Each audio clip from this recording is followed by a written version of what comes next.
All right, I'm going to call the meeting to order and welcome everyone. Looks like we got a full committee today, so good stuff. And it looks like we've got a full agenda as well. So I'm told there's a good number of people online waiting to speak today. So should be interesting times. So as required under the Planning Act, a public meeting is being held prior to the committee making a decision on these applications. And to start things off, I will introduce the committee members. And we've got Councillor Yeo, Ms. Richardson, Ms. Archer, Mr. Strangway, Mr. Marsh, and I'm Mr. Robertson. And we've got staff remotely. We've got, Leah Berry, the Acting Manager of Planning, Mr. Lahi, the Acting Secretary Treasurer, Mr. Harding, Planner 2, Mr. Stainton, Planner 2. Mr. Rhodes, the Director of Engineering and Corporate Services, I believe he's with us, and Ms. Turner from the Heritage Office. So, and our last but certainly not least is our Recording Secretary, Ms. Crawford. All right. All right, having said all that, we'll move into the agenda then. Can I get a motion to adopt the agenda as printed? Mr. Marsh and Mr. Strangway. All right. Any comments or questions with respect to the agenda? All those in favor? Okay, I can see hands, so okay, that carries. Are there any declarations of pecuniary interest? All right, being none. The minutes of the last meeting, and we're kind of, what should I call it, stretched as to who's going to make the motion here. So, Mr. Strangway or Ms. Archer, you make that motion? All right. Mr. Strangway, second. Are there any comments or questions with respect to the minutes? All those in favor? And that carries. Thank you. All right. All right, for the benefit of everyone that's online right now, this committee will hear comments, gather information, and may ask questions to clarify statements made. The committee may ask and answer questions or redirect questions to the appropriate person. Please note that any information or comments given to the committee during this meeting, those are considered evidence. We will first hear from staff on the applications, then the applicant or his or her agent. We will then hear from any person in support of or from those who have questions, concerns, or are opposed to the application. And finally, the applicant or his or her agent will have an opportunity to respond to any of the statements made to the committee. I would advise that if you wish to speak, when you come on virtual there, please state your name. And the practice here is to afford each deputant 10 minutes to make their presentation. I don't think we've ever had anyone go 10 minutes, but if you find that you just can't possibly get your entire deputation in within that 10-minute interval, then I will ask the committee if they are agreeable to give you a few more minutes to finish off. But as they say, that has never happened in the past, so well, we'll see what happens today. All right, having said all that, we're now going to move to the first application, and that is 1193 Salem Road, Geographic Township of Mariposa, and Mr. Harding. Welcome, sir. Thank you, Mr. Chair. Good afternoon, committee. Just bear with me as I get the screen sharing up and running here.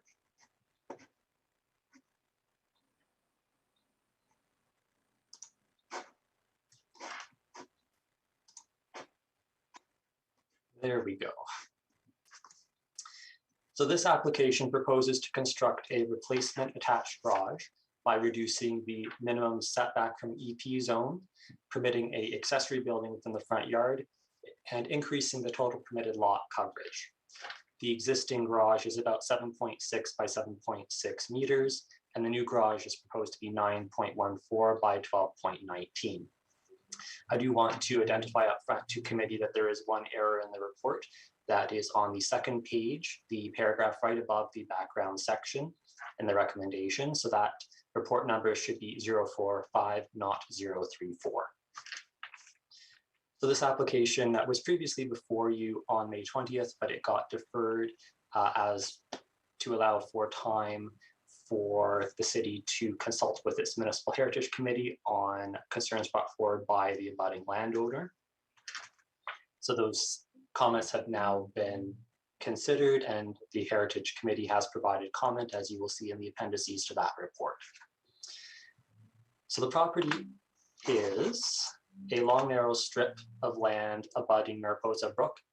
This is a primarily agricultural area. There's agricultural uses on all sides of the parcel, with the exception of the environmental space to the immediate west, which is the brook and surrounding kind of brush and forest space. And here we have the proposed sketch here with the new garage in the front yard and the house there behind it, and an elevation of the proposed building as viewed from the front road. So committee will note in the image on the left that the existing garage actually appears quite centered on the parcel.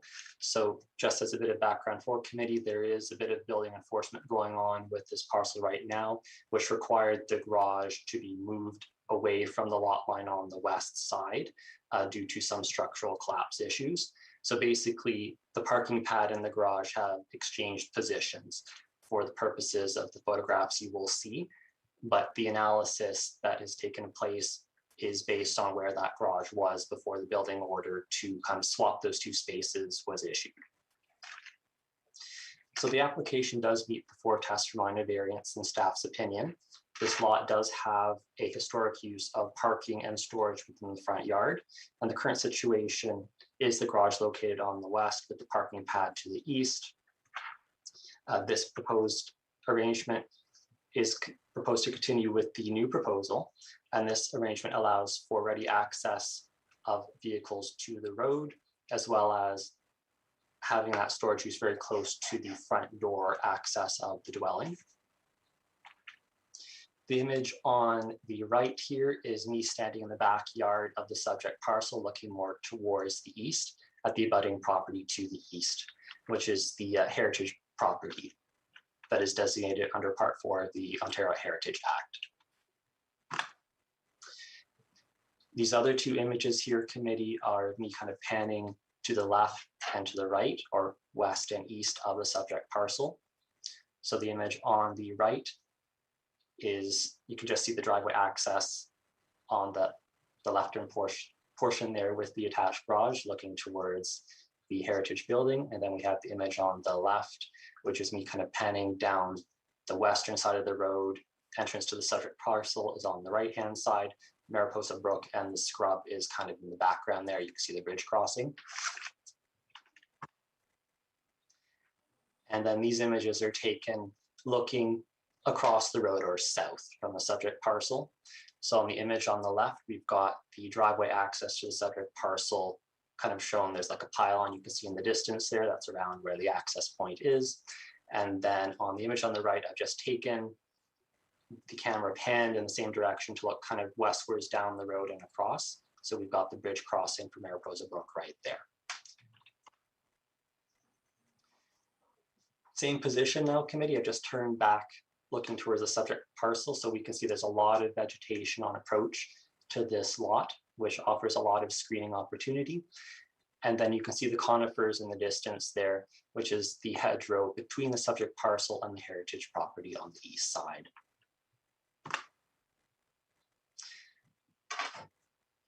So these are shots of the rear yard committee of the subject parcel. So I do just want to note that one of the benefits of having the garage continue in the front yard, aside from the functional aspects I identified earlier, is that the sewage system is in the backyard. So that's going to cause some significant locational challenges when it comes to placing a garage footprint of any size. And also, we might be bringing that garage closer to the brook where there is a building envelope. As we can see on the image on the right, I panned a bit more towards the creek there. So the bend of the creek actually comes closer to the parcel the further north you move into the parcel. With respect to the EP zone relief that's being sought, as you can see in this case, shown very clearly on the image on the right, we've got the intent of the EP zone versus how it was actually drawn on the schedule. So in this case, the lands on the right side of the fence, in addition to the creek, are all zoned EP for obvious flooding and natural hazard reasons. But that being said, the intent of the EP zone setback is from the hazard itself, which in this case is the creek edge. So it is our opinion, in conjunction with a KRCA's review, that that reduction is acceptable, as we're not bringing the garage any closer to the hazard. And here is the last image for committee's review here. So the image on the left is approximately where the new garage footprint is going to sit should committee approve it, highlighted in yellow. So as you can see in this image to committee, there is a Greyhound bus that's been converted into an RV, which is currently stored outside on the property along with some other implements. A large portion of the function of this garage is to not just store the implements, but also this motorhome. That being said, because of the scale of garage that we're dealing with, which is bigger than the existing, and because of this larger motorhome that's proposed to be accommodated, we were able to work with the owner to shift the garage back further than the existing, as you can see in that photograph, to improve upon the spatial separation between the road and the garage wall. And then the image on the right is me just kind of turning, looking from about where the footprint of the garage is going to be back towards the existing residence on the subject parcel. With respect to the increased lot coverage that is sought, so we have a bit of a nuance here where the agricultural zone allows, or did allow, for farmers to sever rural residential lots subject to the RR1 zone setbacks, but the lot coverage requirement stayed the 5%, which is what the agricultural zone category would require rather than what the RR1 zone would require. In this case, because the parcel is being used for residential uses and we're not having the need to protect large swaths of landscaped open space for agricultural production, it is appropriate to increase the proposed lot coverage to what's being sought, which is just under 10%, which is still grossly under what an RR1 zone parcel would typically require at around 30 to 35% as of right. So given the vegetative buffers that are in place, the uniqueness of the constraints of the lot, and how the vegetative buffering functions in terms of screening from the east and west sides, staff respectfully recommends that the application be granted subject to the conditions identified in the report. Thank you, Mr. Chair. Thank you, sir. Are there any questions from committee members to the planner? I don't see, oh, there we go. Mr. Strangweed, I see your hand. Go ahead, sir.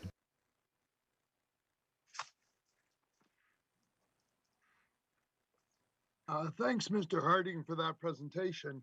The one thing I'm looking at is the note submitted by the Kawartha Lakes Municipal Heritage Committee. And I see their third recommendation is that they would suggest that any variance granted to construct a new garage be contingent on a smaller footprint. Would you like to comment on that? Through you, Mr. Chair, I will do my best. In this case, the existing garage is quite small. It's a very small two-car garage, and we've got very large vehicles that are currently stored out in the open on the subject parcel. So in that context, I feel that it's appropriate to put those vehicles in a larger building. We already have a building which is fairly prominent due to its location, and increasing the size isn't really changing the fact that there is this storage use in the front yard. Okay, just to further follow up, if I understand correctly, looking at the map, I think we might discuss this before. It appears that the garage is going to be larger than the house. Is that correct? Through you, Mr. Chair, yes, that is correct. Okay, I'll let other committee members ask their questions. Thank you. Are there other questions? from the committee? Yes, Ms. Richardson, go ahead.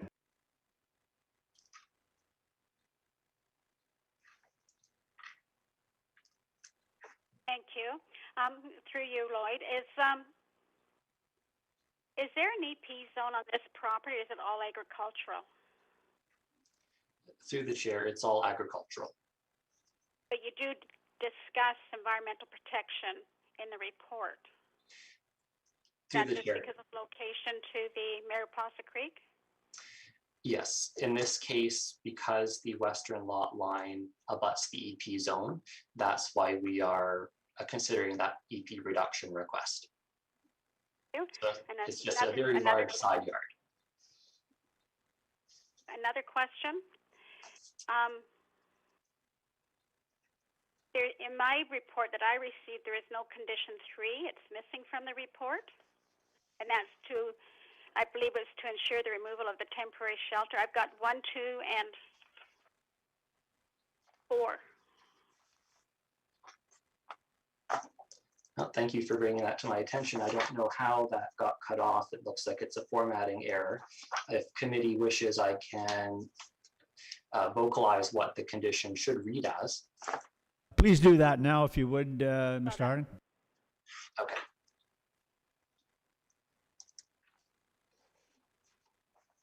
Bear with me one moment.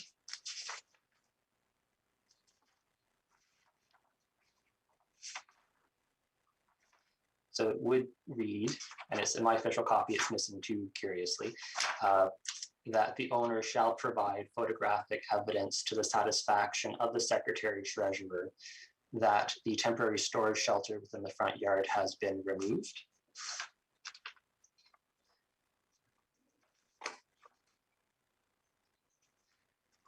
And there was a time requirement for that photographic evidence occur within 24 months of committee's decision. Thank you. Follow up, Ms. Richardson? I have a couple of other comments, please. Go ahead. These are just comments because I don't believe they really affect the severance, but I'm just wondering, did the owner have permits to put in the new culvert drain pipe that was mentioned in the 1 letter of objection? And also, is he permitted to dump the dirt and debris against the boundary fence? And that's all I have for now. Thank you. Mr. Harding? Through you, Mr. Chair. So with respect to the permit for the culvert, yes, we did examine that through the pre-screening process, and he did receive a permit from the roads department to install a 30-foot wide culvert access, which committee has seen on the photographs.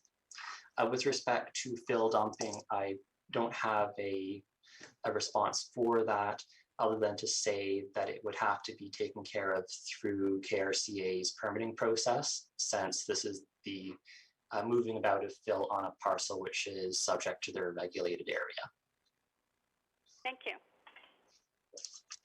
And I think there was an indication in the comments from Ms. Toomey that in fact she had called it, was it bylaw, with respect to the soil. So anyway, any further questions from committee members? Yes, go ahead, Ms. Archer.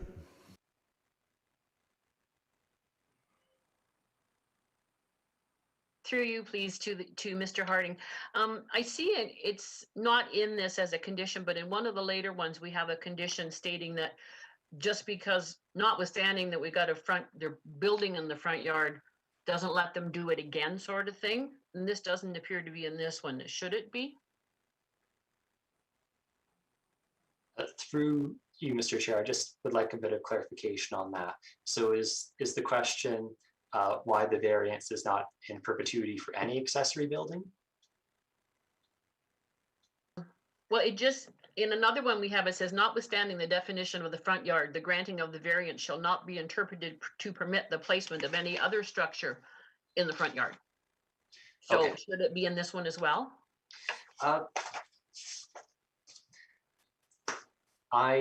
We can do it as a housekeeping measure if that satisfies committee. I think based on how the footprint of this garage is positioned, there's not really a lot of room for another accessory building. But yes, out of an overabundance of caution, yes, we can absolutely include that condition. Thank you. Thank you. Thank you.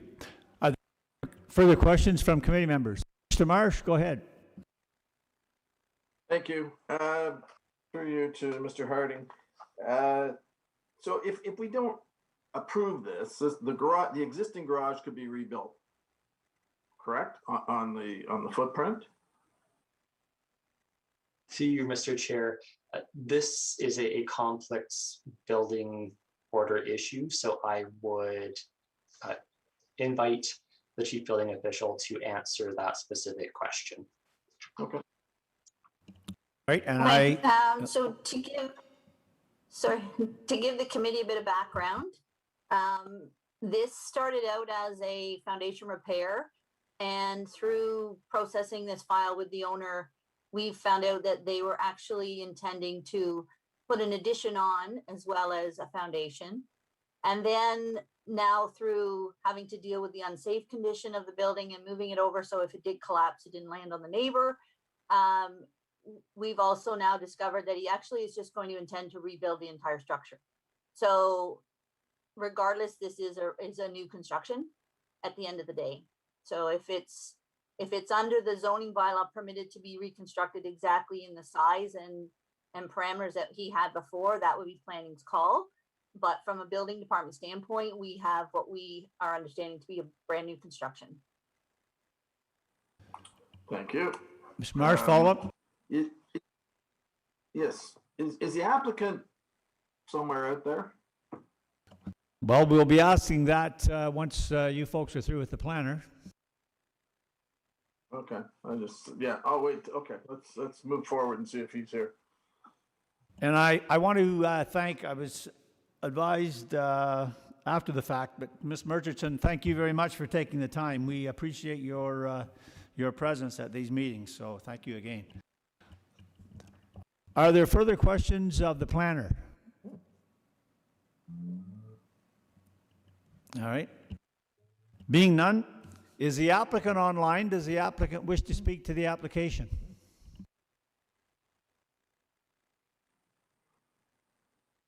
Hello, I'm All right. Tom Davis. and Please, good afternoon. please state your name, sir. Tom Davis, All right. Thomas Davis. Yeah, go ahead, sir. Yes, I moved the garage to build a new floor. I applied for the permit for the floor. I got the drawings for the floor.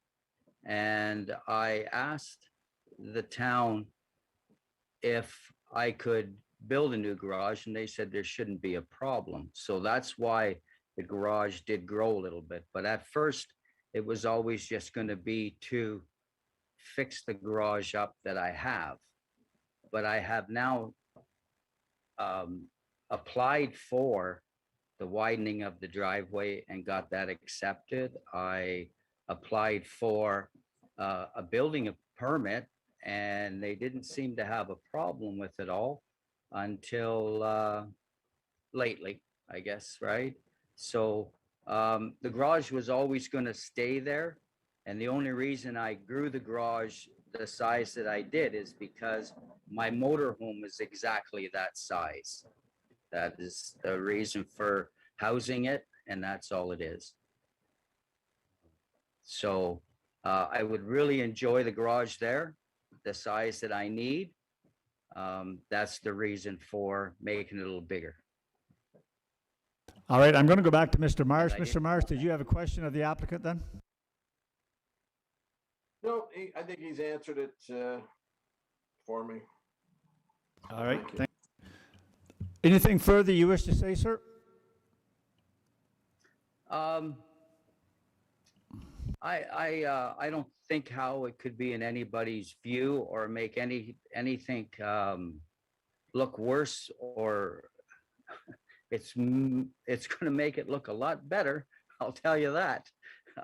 So I just hope for the best. All right, thank you for that. Are there any questions of the applicant by committee members? All right. Seeing none. Is there anyone online wishing to speak in support of this application? In support of this application? Anyone wishing to speak in opposition to this application? In opposition to the application? Yes, it's Colleen Toomey. Can you hear me? Yes, we can hear you. Go ahead, man. Yes, I would like to speak in opposition of this application for a number of reasons, and one of them being the blocking of the view of the heritage property that I own that's adjacent. And because of the spatial size and the location, it will block the views. And I'm in alignment with the Heritage Committee on that, where they dispatched somebody out to have a look at it, and they agree that it would block the view of the heritage building, which is enshrined in your official plan on culture and heritage that speaks to that issue. And I just will, is Emily Turner at this meeting? Okay, if she's not, then I'm just gonna read it out, that what is in the official plan for the culture and heritage is that the city shall not permit development and site alteration on adjacent lands to protected heritage property, except where the proposed development and site alteration has been evaluated and has been demonstrated that the heritage attributes of the protected heritage property will be conserved. And in this case, in the provincial policy statement, and which is enshrined in the official plan from the city, that the views and the vistas are a part of the heritage designation of these properties. So the erection of this large garage in front of the house will detract away from the view of the house when you're traveling from the west side on Salem Road. So I'm opposed to that on that matter, but I'm actually have a couple other comments about the planning of the building itself. It seems that the massing of the buildings at 1193 under this new proposed plan is a reverse configuration where the garage is a lot bigger than the cottage that's behind it. And so the spatial relationship of the proposed garage to the cottage would be an overdevelopment, in my opinion. The location also in the front is more in keeping with an industrial a look to the property and to my property that's sitting right beside it, and I own on the west side of the 1193 Salem Road. And as far as the EP goes, there's no EP environmental protection in this plan. It's been overruled to allow for the overdevelopment of an accessory structure. I have concerns ethically about that it was overruled. And because I own property on the other side, which is in the EP protected zone there, I'm concerned about if there's liability for myself, if anything should leak out from this garage. So based on those things, I know that there, people want to develop, but can I make a suggestion that the garage go back to its original, I wouldn't be opposed to anybody having a new garage, but it keep with the original footprint in the original location for this property, and it would I wouldn't be opposed to that. So that's my suggestion for the committee, but I do recommend that this variance be opposed. Thank you. And thank you for that. Mr. Harding, do you have any comments with respect to Ms. Toomey's comments? Thank you, Mr. Chair. I'll be asking to defer some of it to Emily today, but I do just want to go back to the OP policy that was referenced here. And yes, it's true that we do have regard for protecting heritage attributes of the designated property, but going back to my staff comments in the report, I do just want to reiterate that the protected attributes of this parcel relate to the architectural attributes of this building, both on the exterior as well as to the interior. The viewscapes do not factor into that in this case. That's something that has to specifically make it into the bylaw for protection. So yes, the PPS does have some enabling policies, but the actual protective bylaw for this parcel does not encompass those, to the best of my knowledge. But Emily is here and she can also elaborate on that. With respect to positioning of the garage, as I said before, we have historic use of the front yard as the storage utility area of this parcel. If we put it in the backyard, we're not only putting the footprint of the garage closer to the creek, but closer to the designated property. So I do just want to put that in committee's minds as well. And then with respect to the EP zone, so again, this is one where it's regulated by Kawartha Conservation. Through the pre-screening process, we've had extensive discussions with Kawartha Conservation to see what they would support in terms of the location of footprint. And they don't have an issue with this. They, to my knowledge, they've issued a permit for this footprint actually. So the EP zone is not of concern. So in this case, the way the zone schedule was drawn up was it didn't just cover off the water area, but it just brought it over to the lot line to make sure nobody put a structure kind of between that narrow strip between the brook and the subject parcel. But it's appropriate to reduce that EP zone setback because we're not building on the parcel that has this hazard. We are building on an existing residential lot that abuts this brook. Right, Thank you, Mr. Chair. Thank you. And before I go to committee, I guess, Ms. Turner, did you wish to speak to the matter? Thank you. I'll briefly elaborate on Mr. Harding's point regarding the designation bylaw and the precedents in the OP and the PPS. So this particular bylaw, it was updated in 2018. And when it was updated, the views for the property were not included as a heritage attribute of the bylaw. So that what Mr. Harding has said is absolutely correct in that particular case. If we were redoing the bylaw today, we generally include views as an attribute in most heritage properties. That's accepted practice in terms of bylaw writing at the moment, but it wasn't done in this bylaw. So while the PPS does identify that can be done, as does our OP, it's not within the scope of this bylaw. The Heritage Committee's comments recognize that it wasn't mentioned in the bylaw, but did specify that views were something that could be protected and could be considered in the committee's discussion of this particular file. All right, thank you for that. Okay, committee, are there any questions from the committee to the applicant or to Ms. Turner? Ms. Archer, go ahead. I'm assuming this is to the applicant, please.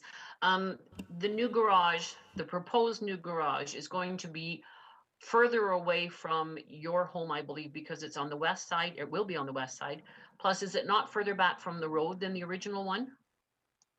Yes, it is. It's 25 feet farther back than the original one. And it's 6.5 feet away from the fence farther onto my property for the building code. So when my bus goes inside, it's a comfortable drive inside instead of an awkward drive inside. Mr. Harding and me have talked about the entrance in, so it's not awkward for anybody. If somebody was coming down the road, there's 25 feet from my property line, plus there's 18 feet from the edge of the road to my property line. So really, from the edge of the road, I have moved my garage back from the existing plus 25 feet from the front door, more than what I had before. So it's like 37 feet from the property line to the front of my door. I pushed it back as far. Kawartha Conservation wanted it away from the ditch too. So I pushed it back farther again. And then with the issue with backing the motor home into the garage, right? We Mr. Harding and I have agreed to push it back another 20 feet, which makes it the complete 35 feet in total behind my property line. Thank you. And I do believe, I just live up the road from there, and I do believe this garage, when the bus gets inside, will make the property look much better. The whole idea, I stored it for years into a place, and now I've been about 3 years with it outside, and it is a 1956 Greyhound. I am more historical than you'll ever imagine. All my vehicles are old. Everything I love is old. I love her house and everything. And I understand the way she is talking about this. But the only thing that she can see from her house to my house is my bus, an old flapping old shed that everything that came out of my garage is inside of. Yeah. Right, ripping and tearing with the last wind almost took it right out. Okay, I had to sir, I'm tie going to it stop. down Yeah, again. I'm going to stop you there because we've got more of the process involved here. So getting back to Ms. Toomey, are there any questions of Ms. Toomey with respect to committee members? All right, none. Ms. Toomey, you articulated very well, I might add, your concerns with respect to this. So you didn't speak. I'm going to afford you an opportunity. Is there anything further you wish to say with respect to the application?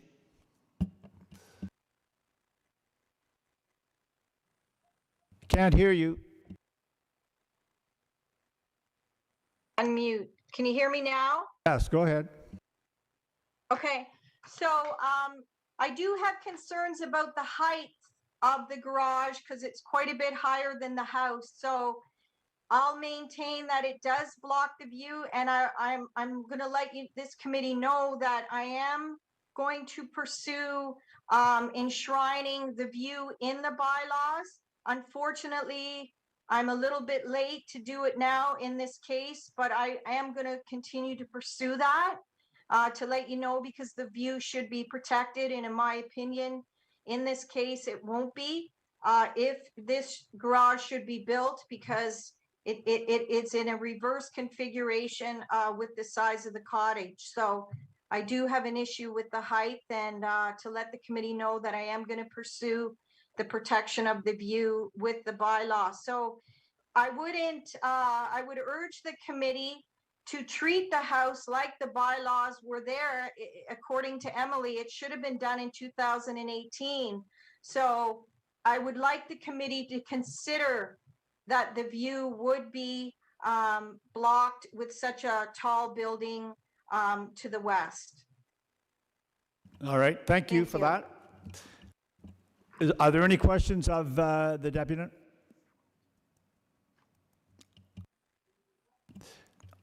The applicant's still online. Do you wish to add anything further as a result of Ms. Toomey's comments, Mr. Thomas? Or Mr. Davis? Yes, yes. For what the height of the building shouldn't be a problem because there's nothing to see. There's absolutely nothing to see. There's an old bush that's on a piece of property of hers. Some places it's 4 feet wide from the fence line to the edge of the river where you can't walk on. You'll fall in. And then out a little farther, the river does bend out towards the bridge, but it's not looked after. It's overgrown. It took me 2 years just to find the fence line. It was growing out so far everywhere. So I cleaned it all up. And then she come in and put a fence up. So there's nothing to see. Her house is a 4-story house. Mine has a peak in it, so my door can go a little higher to fit my bus in. It's the only reason, the height. If the height isn't there, then I can't get the door for my air conditioners to pass. All right, thank you for that. All right, I don't think. Is there anyone else online that wishes to speak in opposition to the application? In opposition to the application? All right, being none, I'm back to committee. Committee, what are your wishes? Mr. Marsh. I'll support the application as presented. All right, and I'm going to go back to Ms. Archer. Now, I believe you wanted to add an amendment to that, Ms. Archer. So are you content to second that and identify the amendment? If Mr. Harding is okay without the amendment being there, that I was just questioning. So if he's fine, then I'm fine. Mr. Harding, do you want to speak to that?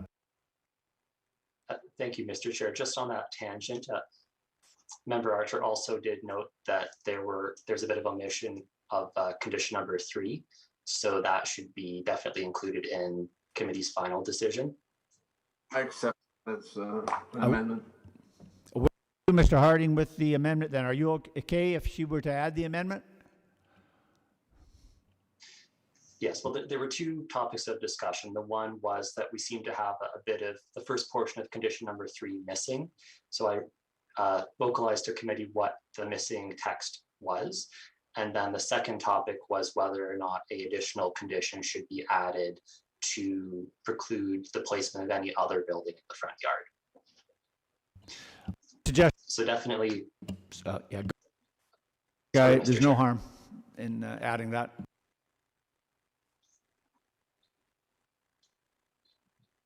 So Mr. just to so round you- it off then, so definitely I can see merit in amending condition 3 to have the full body text in there. And then it's up to committee whether or not they wish to add that additional condition to preclude additional accessory buildings in the front yard. It's fine either way. All right, I believe Ms. Archer seconded that. So are you and Mr. Marsh okay with that? Yes. Yes. Ms. Archer, yes? All right. All right, are there any further comments or questions with respect to the motion that's on the floor? All right, being none, Mr. Marsh, favor or not? Right. Favor? All right, Ms. Archer? In favor? Yeah. I'm asking for this because we went through it before and we don't always see hands. It's very difficult with this virtual, so that's why I'm asking for it. Ms. Richardson? In favor? Mr. Strangway? In favor. Councillor Yo? In favor. All right. So to the applicant, your application has been approved. And I'm in favor as well. I better not forget me. Okay. Thank you all. Thank you very much. I really appreciate all this. All right, work that thank have you. done. All right, moving right along. We're now dealing with D03 2020-006, and this is 114 Queen Street, former town of Lindsay. And go to Harding. Thank you, Mr. Chair. Just let me set up my screen sharing again. Okay, I think that worked. Okay, so this application has been back before you a couple times. So it was originally deferred back in February in order to address some staff concerns over lot configuration and as well to try and get the minor variances applied for at the same time that would be required for lot creation once the owner was able to settle on a final configuration design that was supported by staff, and then also to deal with the potential road widening issue. So there is an ask for the dedication of municipal or lands to the municipality rather on both the separate and the retained. At this point in time, it is planning division's understanding that that remains the outstanding issue, the dispute over how much land is to be dedicated to the municipality. So the owner and their consultant have submitted a sketch, which committee will find in Appendix C of its staff report, which is their preferred amount of land to be dedicated if the land has to be taken off of both the severed and the retained parcels. It is planning division's understanding that the city's preferred amount of municipal land dedication is in Appendix D.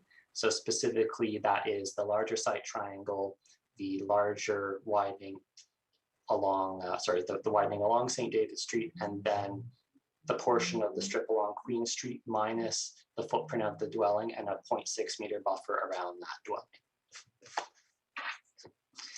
So the final application as proposed and as amended is that the severed lands would be around, and I'm just going to go to the severance sketch now.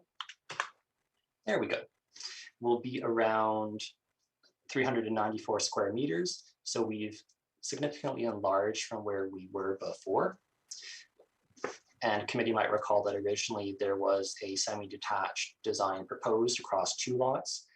Then we thought about shrinking it down to one that was going to be around 320 square meters. And now we've come back to the current proposed configuration. So we're looking at one single detached dwelling on one residential lot, which is a little bit larger than what was proposed before.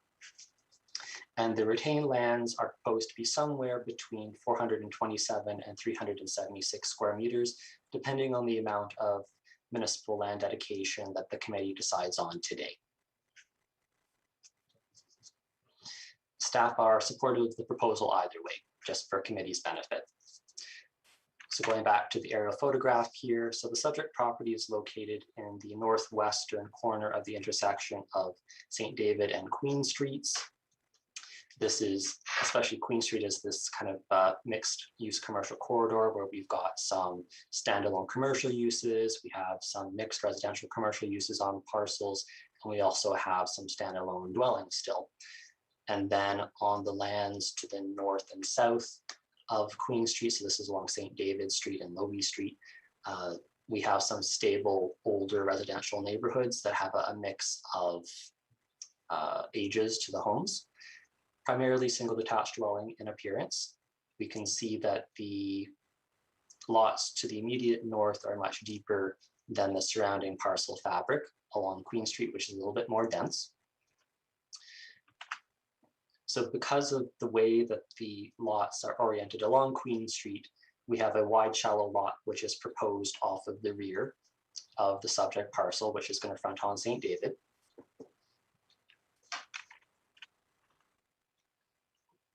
Here, just to illustrate for committee rather, so I have both appendices in the slide here. So this is the applicant's preferred approach for land dedication. So we have the 3-meter widening strip along St. David here, plus the triangle.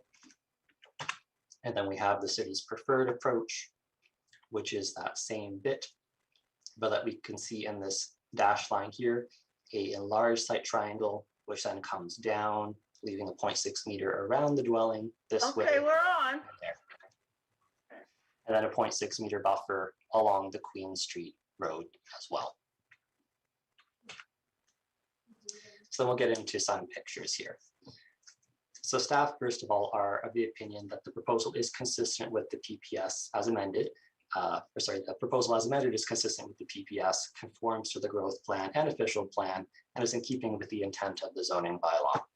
So here we've got the subject parcel shown in both images, with the existing single detached dwelling on Queen Street being that red brick structure kind of in the middle or just off to the middle left in both photographs. And the yellow arrow represents the back portion of the lot, which is proposed to be severed off, that will front on St. David.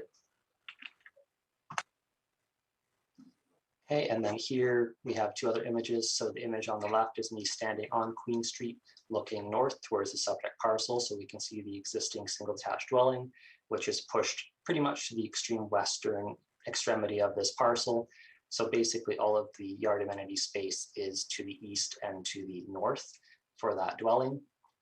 And then the image on the right is me standing in that same intersection at St. David Street and Queen, looking towards the subject parcel, but also west down Queen Street. So we get a feel of that kind of mixed residential and commercial residential use activity happening there. And this same thing, we have the subject parcel on the right-hand side with the existing dwelling looking out across the road to the south. And then some other images capturing the eastern side of that same intersection at Queen Street and St. David Street. I've now moved up St. David a little bit, so the subject parcel is behind me in both of the images. So we can see immediately across the road, we've got an automotive garage, and then I've turned the camera a little bit north and we can see that stable residential neighborhood to the north. And these pictures are the subject property kind of looking head on the St. David Street side. So we've got the dwelling and its attached garage on the left-hand side in both of those photographs, and then the vacant lot the lot that's proposed to be severed kind of in the middle or middle right in those images. And then that image on the right is me just panning, looking up the road at that residential neighborhood again. That's further up on St. David Street. So in this case, the PPS, the growth plan encourages development within settlement areas to make better use of existing and planned infrastructure. And this proposal does represent intensification. The Lindsay secondary plan does identify this area as residential commercial and also has a mixed use corridor areas special policy overlay. So these designations anticipate a mix of commercial and residential use of a low-rise nature. That policy overlay I talked about relates specifically to the Queen Street corridor and the lots along it.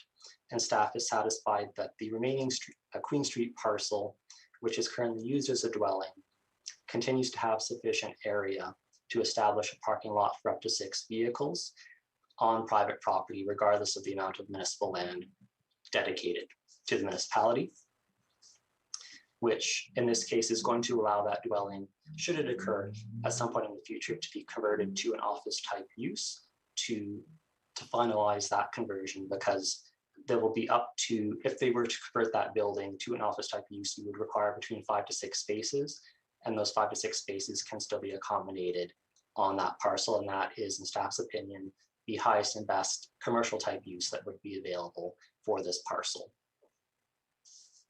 The property is zoned mixed residential commercial, or MRC zone. So this zone category does permit service-oriented retail and some commercial uses, along with low-density residential uses. Relief is required from the minimum lot area requirements for the severed and the retained parcels in order to facilitate the division of land. And then the applicant is also seeking relief in the next application to deal with the variances required to create a building envelope on that severed parcel for a single detached dwelling, because it is a wide shallow. Committee will note that there is additional comments that are provided by Mr. Farquhar dated July 9th, and they should be in committee's amended agendas package for consideration. Staff does respectfully recommend that the application be granted, subject to the conditions identified in the report. Thank you, Mr. Chair. Thank you, sir. And before I go to committee, Director Rogers, are you on line?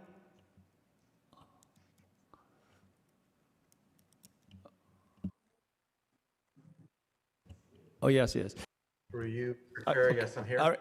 A question for you, sir. Before I go to committee, I'm looking at condition 2 on the back of this application. Could you maybe speak to that as the director? Are you content with that condition? Does it cover your needs, please?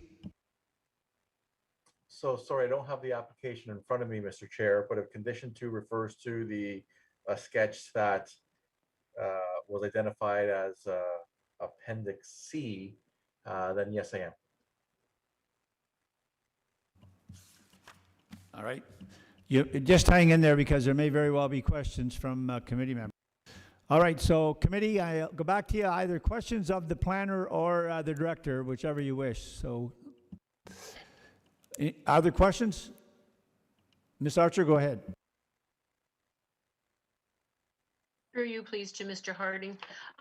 In Appendix C, can you tell me what actually is Part 2?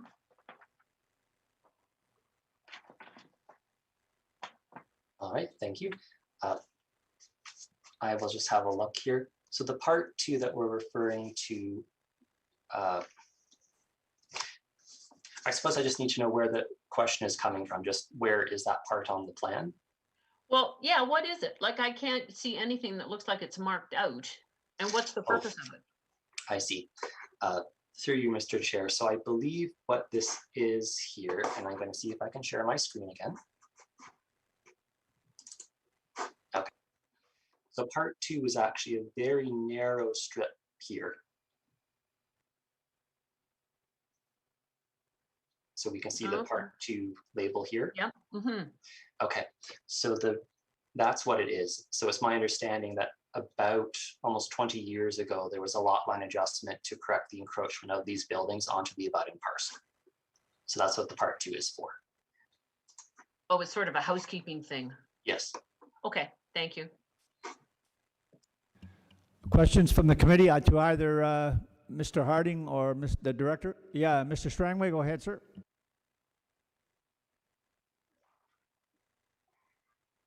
Thank you. Through you to the director, what are the plans? Are there, excuse me, any plans to widen either of these streets in the near future? Go through the chair to member Strangway. This intersection was identified in the Transportation Master Plan that was completed back in 2011 or thereabouts. It did identify improvements to this intersection with the increase in flow. It is tied to, in some part, to the extension of Colburn Street. In that master transportation plan, there was a Colburn Street bridge being proposed, which I think is somewhere in 2025 to 2030 timeframe. So at that time, there will be intersection improvements required on St. David. St. David is a major collector road, which ultimately, or currently, connects Colburn Street to Lindsay Street. So it is a major northwest arterial road that will see future traffic demand in accordance with the growth management plan. We are proposing to update our transportation master plan in 2022 through the capital budget process, again, subject to council approval. So if I understand correctly, then it's sometime down the road, but I thank you for that information, Director Rojas. Thank you. Further questions of either the planner or the director? Mr. Harding, you wish to speak? Go ahead. Thank you, Mr. Chair. So I just want to follow up from Mr. Rojas's comments. So from my understanding then, it sounds like engineering is now approving of Appendix C rather than Appendix D. So if that is the case, that is great news because I believe we've achieved consensus then with the applicant. I just wanted to confirm that it is Appendix C now that the city is okay with in terms of municipal land dedication. You did say Appendix C. Chair.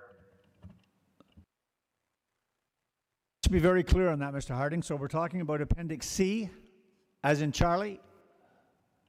Yes. And Director, you're okay with that? Yes, through you, Mr. Chair, I am. There was an element, there was a survey element missing. So when we first went through the engineering department, one of the requests was to a legal survey be completed, which I believe it has been, and to identify the road widening. Again, we followed the plan, which identified a 3-meter widening. However, with the new information, which is a legal plan, and recognizing that a 3-meter widening would bisect the applicant's house, that did not seem reasonable. So Appendix C is a reasonable request, and the engineering department is satisfied with that proposal. All right, thank you for that, sir. Back to committee. Any further questions of the planner or the director? All right, being none. Is the applicant online? Does the applicant wish to speak? And your name, sir? Yes, Jeff Farquhar. All right. Go ahead, sir. Yes, I'd like to thank you, Mr. Chairman, and the committee for the time today, and Mr. Harding for the report.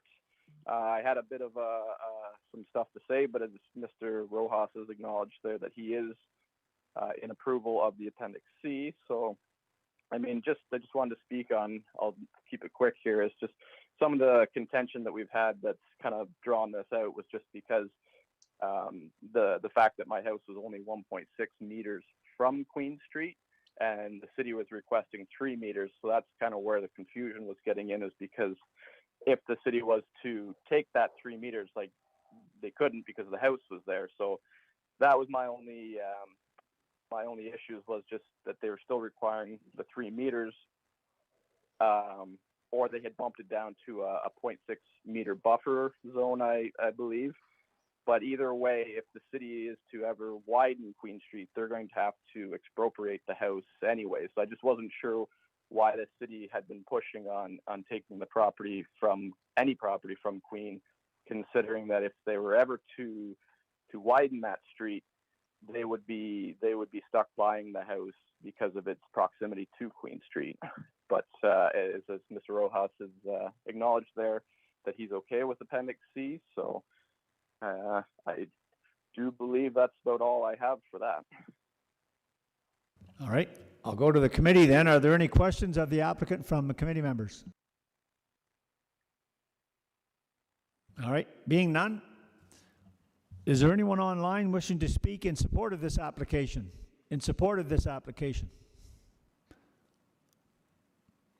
Anyone wishing to speak in opposition to this application? Opposition to this application?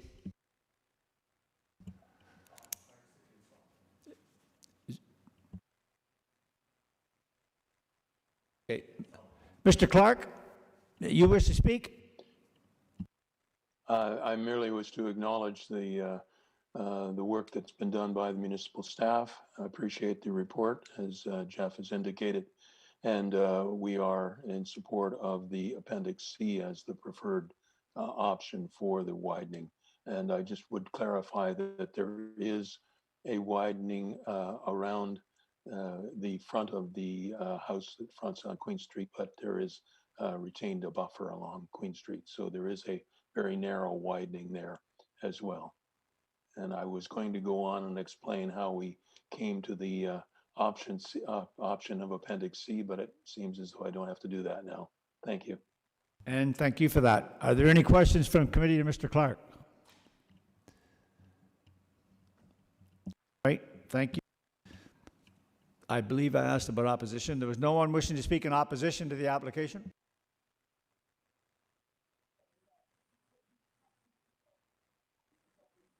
Mr. McCauley, go ahead.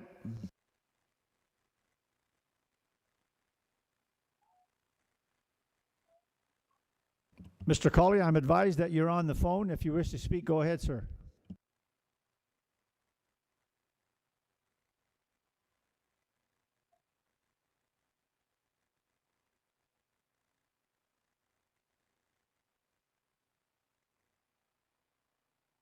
Bear with us, everyone. We've got a gentleman that wishes to speak, but he's having some technical difficulties, I believe. Mr. McCauley, could you press *6? And apparently this will give you your voice.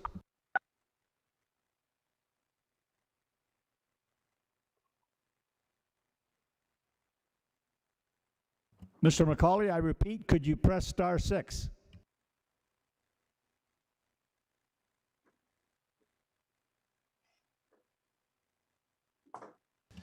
All right, it would appear that he is not going to be able to get through, so I'm going to go to the committee. Councillor Yeo.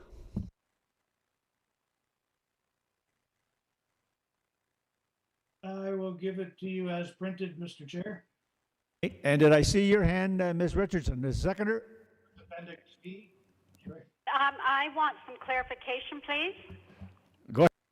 In Appendix G, how is that going to read now then? Because instead of Appendix C, it's going to be Appendix C. And what other conditions are going to be in there? Mr. Harding? Thank you, Mr. Chair. I was hoping I'd be able to speak to that.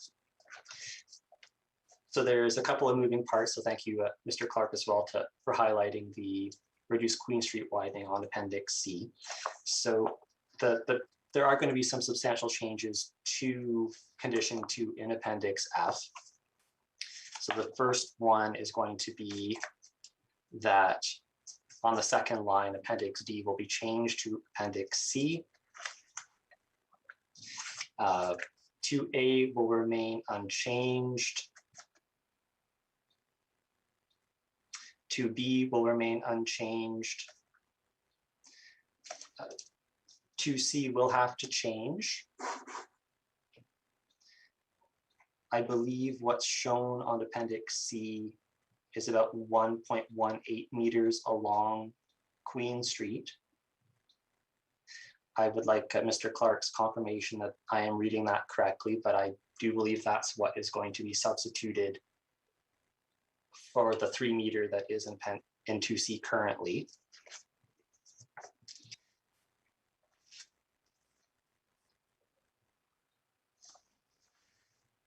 Let's see, there's going to be some other changes to Appendix C as well. So I think what that would read, to check that. okay, I think what that would read as, just doing this on the fly, so it's that a 1 point, we could put an approximate so that we have a bit of leeway here with engineering, but we could say a approximately 1.18 meter road widening across the entire Queen Street frontage of the lands to be retained, period. Delete everything else into C. And then with respect to the site triangle, it is reduced. I believe the dimensions for that were 9 by 9. If we're not certain, we could just say a site triangle on the retained lands at the corner of Queen Street and St. David's Street in accordance with the sketch in Appendix C. And that would likely be the safest way to cover that off. Yes, Mr. Clark. Yes, if I may, Mr. Chairman. David is correct. 1.18 is the widening, and the dimension is 9 by 9, which with the 3 meter widening is the original 12 meters from the area for St. David's, from the original road location or road right-of-way boundary. But then with the 3 meters, it's reduced to a 9 by 9 boundary. Okay, Mr. Harding, I'm not looking for confirmation on these from the applicant. I'm curious, these are fairly major amendments. When did we become aware of the fact that Appendix C was going to be utilized? At this meeting, Mr. Chair. Just today? Yes. All right. But Mr. Chair, I would say that the amendments are not substantial. The text is there. It's really just subsection C and D that have to change. The schedule is there, all the information is here. Then I guess what I would say is I would appreciate in the future, if we're going to have amendments such as this, that I would look for your hand before I go looking for a motion with respect to the changes that are to be made. I don't think that's an unreasonable request, is it? Not at all, Mr. Chair. It can be difficult when you have applications with multiple moving parts to predict the outcomes. In this case, I was not able to predict that this was a foreseeable outcome, so I didn't have an alternative prepared for committee's review. Yeah. And I'm not going to belabor the point, but it seems to me that if the director was inside with all of this, then it's something that probably would have been fairly straightforward as presented to the committee. But anyway, enough said. All right, I'm back to Councillor Yeo. You've heard the amendments, Councillor Yeo. Are you still prepared to put the motion as amended forward? Yes, my intent when I made the motion was it would be as amended. I just didn't know the wording of the amendment, but I'm more than happy with David's amendment. So yes, I'm still moving it forward. Richardson, you're okay with the, you seconded that, so you're okay with the amendments? Not really. I would prefer that we just go with the 3 meter widening on the severed portion only. That's my preference. Then you're not seconding it, is that correct? Withdraw my second. So you're going to withdraw your second? Correct. All right. Do I have a seconder to Councillor Yeo's amended motion? Councillor Marsh. All right.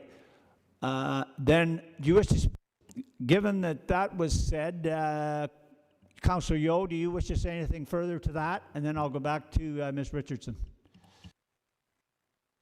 No, I'm more than satisfied that the widenings and everything are fair for everybody. And as said, it's not going to cut somebody's house in half, and it works for future road work, and I'm quite happy with it. Thank you. All right, then what I'll say, Ms. Richardson, is I'm going to go to the comments with respect to the motion on the floor, and we'll see where it goes from there. So, Mr. Marsh, you were the seconder. Do you wish to speak further to the amended motion? Yeah, I think we have finally, after all this time, we have two willing parties, and I think every effort's been made, and the concerns have all been addressed to bring the two parties together. So I think we should take advantage of the situation and before anything else changes. All right. Further comments or questions with respect to the motion, the amended motion on the floor? Ms. Richardson, did you wish to speak to that? I'm just finding that the process is not being fair in light of what was said in the Farquhar letter, where they note that just down the street there was severance on Queen Street and no road widening was requested from that application. Also, if they're proposing to widen Queen and St. David, in effect they're going to be killing 4 or 5 commercial businesses on that street whenever that happens on Queen Street. And I'm opposed to killing businesses.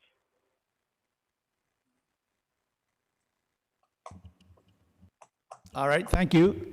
We're going to be voting on this, so the only thing I would say is that Mr. Marsh's comments, I think that where we can get engineering staff and the applicant on side as a result of a number of discussions, I think we're going in the right direction. So I'll leave it at that. So now I'm going to go to in favor or not, and Councillor Yeo. In favor. Mr. Marsh? In favor. Okay. Ms. Archer? In favor. Mr. Strangway? In favor. Ms. Richardson? Opposed. Okay, and I'm in favor. All right, the motion carries. So your application is approved, sir, as amended.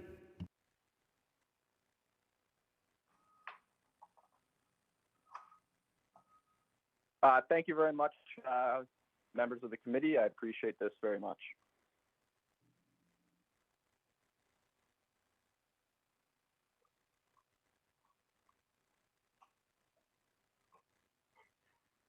Hello. Hello. Mr. Robertson. Everybody just hang on a minute. I got 14 things going on here. And my wife says most men are one-dimensional, so you can imagine what sort of struggles I'm having. Anyway, who called me? No one's...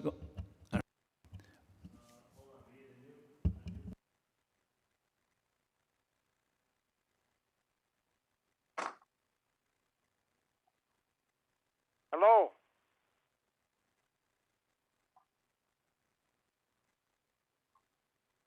Yes? Mr. McCauley, are you talking to the 114 Queen Street application? I was, but I got cut off, sir. Well, you never did get You're through. Mr. Harding. Yeah. What I would suggest to you is this: the process, as far as the committee is concerned, has been completed, and the application was approved. So, and because of technical difficulties that you had, we waited. We couldn't get you to be heard. So, I would suggest to you, sir, that you speak to the planner, Mr. Harding, if you have further reservations with respect to that. But the application has been approved by the Committee of Adjustment. Well, that's just great. You get to speak to nobody because you get cut off and everything gets passed through. Well, please understand this. We're dealing in some fairly unusual times as a result of this pandemic. And I think there isn't any of us that are 100% content with this situation, but it's the best we got under the circumstances. So I do apologize to you that we weren't able to get you through, but we did wait and we did ask a few times, and we just couldn't make the connection. So I'm sorry about that, but as I say, I'd appreciate it if you would in fact speak with Mr. Harding if you'd like to have your concerns at least discussed.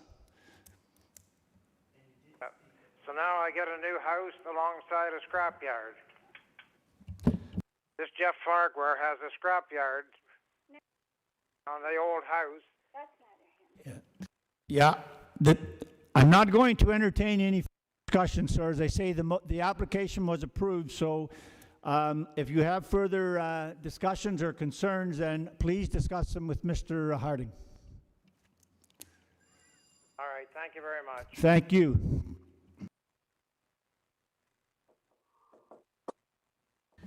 No one said it was going to be easy, folks. Hang in there.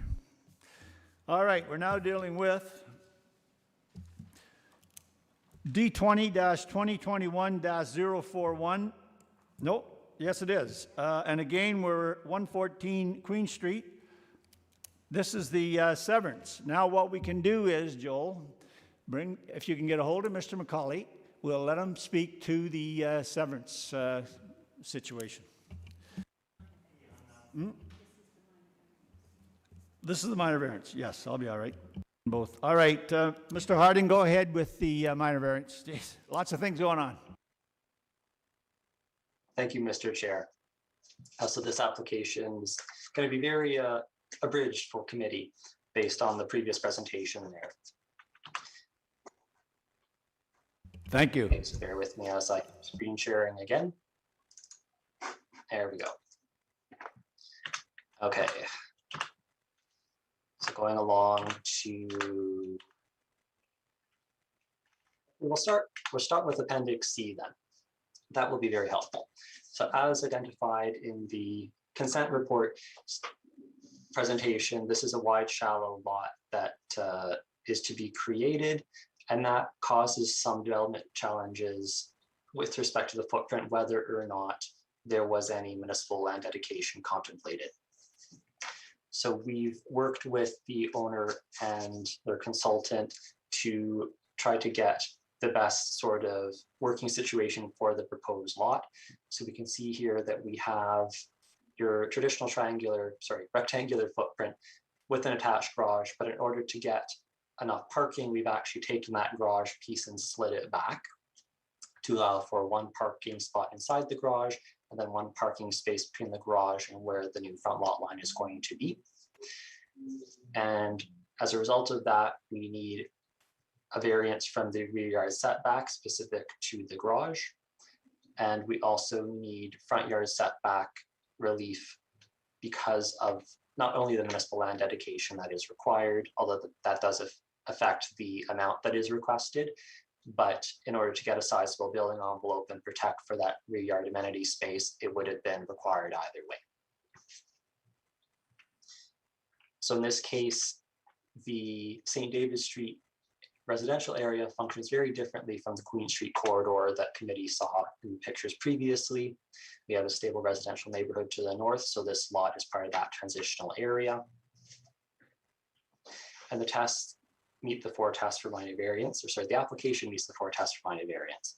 So in this case, we have a built form which is largely going to maintain the setback established by the other houses to the north. It's going to be slightly closer, but not noticeably so. We can see on that aerial photograph that there is some variation in the houses, but they're all generally closer to the road with deeper rear yards.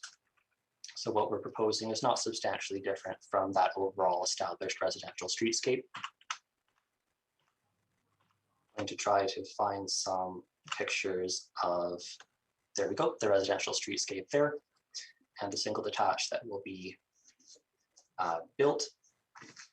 So in terms of the rear yard reduction that I was talking about previously, so we've done our best to maintain the bylaw requirement for the area of the rear yard that abuts the livable portion of the house. and are reducing it only for the section where that attached garage is proposed. So we're still maintaining a lot of rear yard recreational amenity space for the occupants, the future occupants of this dwelling. With respect to the front yard setback, as I said before, we're not proposing something that's substantially out of line with the built form to the north. That being said, when road widenings do occur on this portion of land in the future, and when the sidewalk gets moved over, etc., we're in an urban area. There's going to be some sort of loss of privacy, which I believe is anticipated in an urban situation anyway. And reducing the front yard setback rather is not really going to have a detrimental impact to the function of that first floor, because we are in an urban environment where there's going to be a little bit less privacy anticipated anyway because of the road, because of the high traffic intersection, and because of the sidewalk on this side of the road. Staff does respectfully recommend that the application be granted, subject to the conditions identified in the report. Thank you, Mr. Chair. All right, and thank you, Mr. Harding. Are there any questions of the planner? Ms. Richardson, go ahead.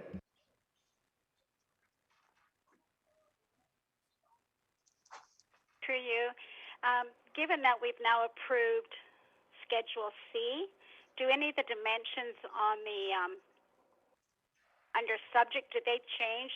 As example, is the lot retained greater now than 376 square meters?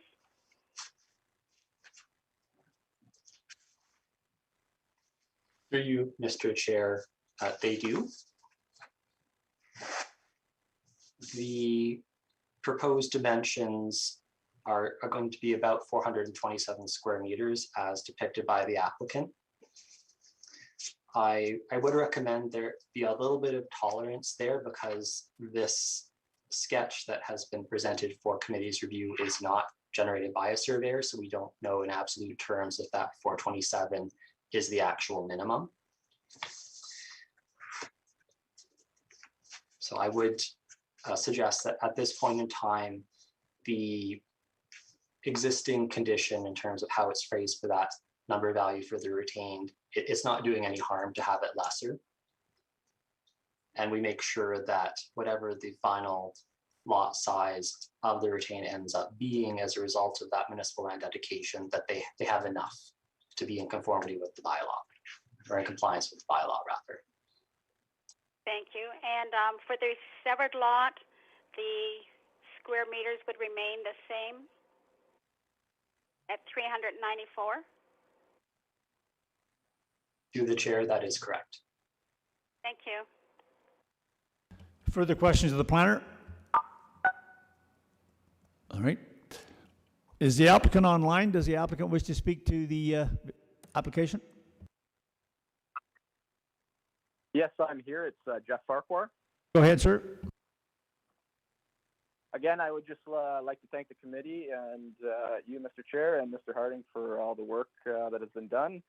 And I'm not sure if Mr. McCauley is going to get back on or not. I was going to suggest him staying on because we were going to be up next anyways. But if it's appropriate, I just wanted to make a quick comment about his letter that was submitted to the committee. Is just in his own letter, he suggested that if he did see any development, that it just be a single home, like raised bungalow style, what we're doing. So like we changed our plan to help, accommodate his request. So that's just, I guess, all I want to say for that for now. All right, thank you. And I would advise that we're trying to get a hold of Mr. McCauley. That was my error, not realizing that the second one coming up was a minor variance. So hopefully we can get a hold of him. Any further questions of the applicant? Mr. Clark? Oh, Ms. Richard, go ahead.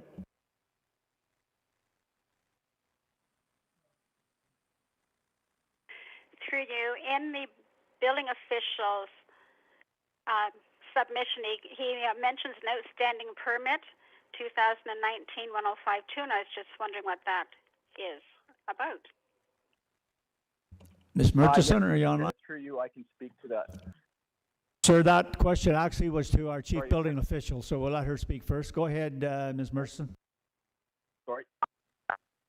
Yeah, I believe that permit is outstanding for a final inspection on his front porch renovation that he did a couple years ago. Thank you. Anything further, any further questions of the applicant? All right, nothing. Mr. Farquhar, did you want to, you had cut in there, so go ahead if you wish to say something else. Oh, sorry, I thought just the question was addressed to me. I was just going to address that that it was the permit was for a front porch construction I did.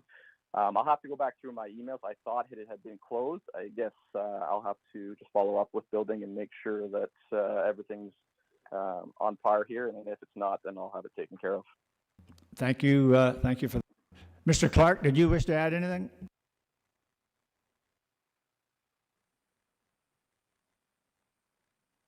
Thank you, Mr. Chairman. No, I believe everything has been covered.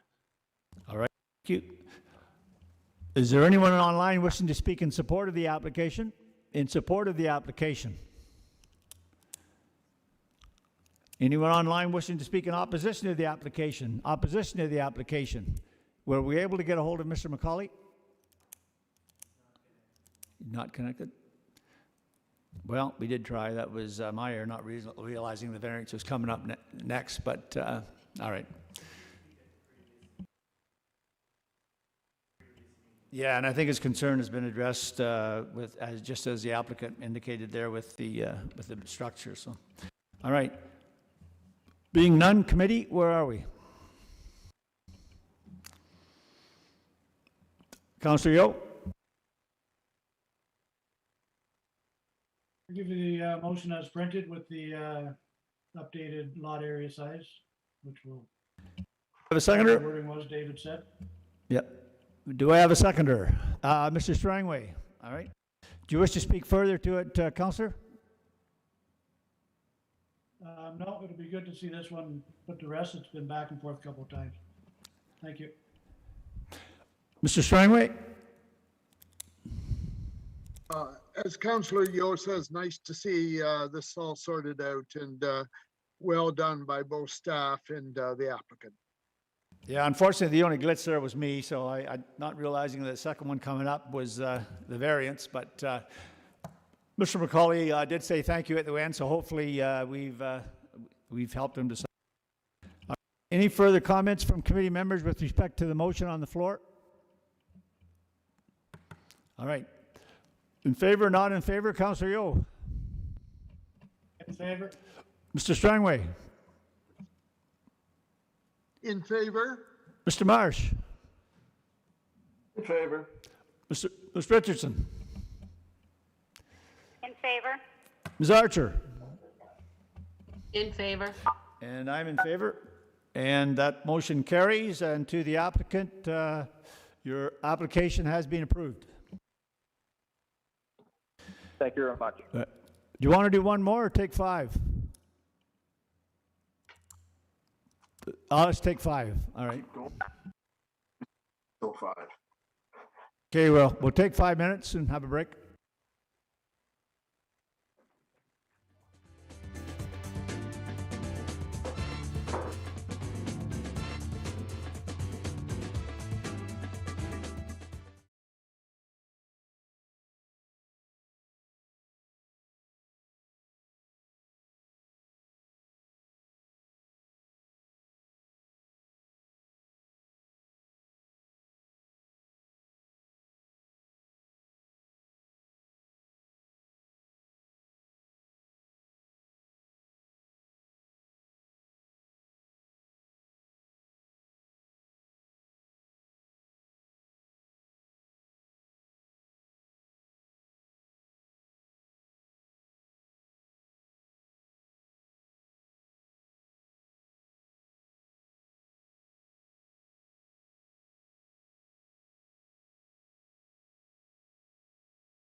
Okay, we're back on. I ask for everyone's patience because I've just been advised we've got more folks coming online and we're experiencing more technical difficulties. So just hang in there and we'll do our very best. We will.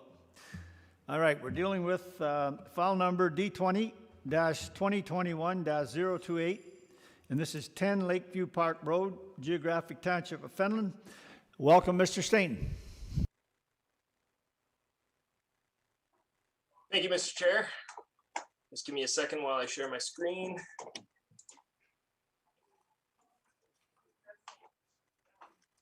Can everyone see Appendix A? Yep. Yeah, go ahead. Excellent. So the purpose and effect of this application is to request relief from section 15.2.1.3 subsection A to reduce the minimum front yard setback from 7.5 meters to 2.1 meters in order to permit the construction of a 2.5 story or a 273 square meter, roughly 3,000 square foot single detached dwelling with a walkout basement and an attached deck. It's important to note that upon the initial submission of this application, the deck proposed through the application originally encroached within the water setback of the property. The applicant did agree to revise the configuration of the deck to comply with the standard. In order to lessen the number of reliefs sought through the application, the applicant has also agreed to enter into a merger agreement and to legally tie the waterfront and the back lots, which are currently separately conveyable, together, as well as a deeming bylaw to consolidate the existing lots. Separate conditions are recommended in order to ensure the registration of the agreement against both parcels and consolidate the existing lots as part of Plan 169. So the subject property is located within a shoreline residential neighborhood on the western shores of Sturgeon Lake. Most parcels within this neighborhood are of similar size and comprised of a waterfront lot and a back lot. The homes within the neighborhood are relatively modest in size, which allows for good spatial separation between homes and for the retention of vegetation screening between the properties to increase privacy, as will be seen in the subsequent slides. It's reasonable to expect that development along this reach of Sturgeon Lake will experience some development, or the owners will undertake improvements to the properties over time. So as you can see here, we have the waterfront portion as well as the back lot portion. Shown here is the site plan for the proposal. The new septic system will occupy the northern portion of the lot where the old garage is currently located. So the septic system up here. A revised deck configuration, again, complies with the water yard standard, and the dwelling has been shifted towards Lakeview Park Road in order to accommodate for the dwelling setback from the water yard setback. As a result of the merger agreement, there is an option to explore development on the backlot portion of the subject lands for the purposes of accessory buildings and structures, and also the requisite 2 parking spaces are provided for on the backlot. So here we have some elevation renderings of the proposal, with the waterfront elevations illustrating the walkout shown on the right. The configuration of the dwelling mimics the neighboring dwelling actually to the south, 8 Lakeview Park Road, which also has a walkout basement to a patio. So here are just the north and south elevations with the associated deck you can see shown here, which is above the walkout. Shown here is the current dwelling on the left, facing east, with the photo on the right showing the majority of the backlot portion to the west, which is mostly manicured lawn. The majority of the parcel's recreation amenity space is located within the north and the eastern yards of the waterfront lot. The area west of the dwelling functions as the front yard for the subject property. The backlot offers additional amenity space and removes the requirement, again, for on-street parking, keeping the roadway clear and bringing the property into compliance with the zoning bylaw. The slide on the left here captures the neighboring lot to the south, again addressed as 8 Lakeview Park Road, and the dwelling would be of similar height to the one proposed through the application, with the photo on the right showing the profile of Lakeview Park Road looking to the south. You can notice from the slide on the right the proximity of the existing built form to the front lot lines in this neighborhood. So the slide shown here on the left shows the existing dwelling and the existing deck taken facing southward, with the photo on the right taken from the top of the slope in the eastern yard before it drops down to Sturgeon Lake.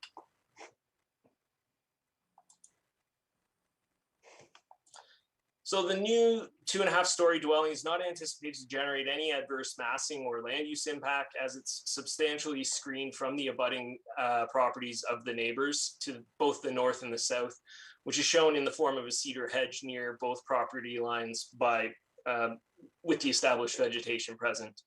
The northern property line shown on the right consists of different vegetation as one moves westerly or towards Lakeview Park Road. Since Lakeview Park Road terminates at a cul-de-sac to the north and does not experience the level of traffic or through traffic that neighboring Long Beach Road does, the vast majority of traffic consists of residents of Lakeview Park Road, and an encroachment into the front yard is essentially negligible from a traffic perspective. It also appears as though many of the existing dwellings do not currently comply with the front yard setback in order to maintain that adequate water yard setback from Sturgeon Lake. Currently, the dwelling is 3.97 meters from the lot line, with the survey stakes shown in the photos of the front yard of the subject property shown in both slides, with the photo on the right capturing more of the established building line to the south.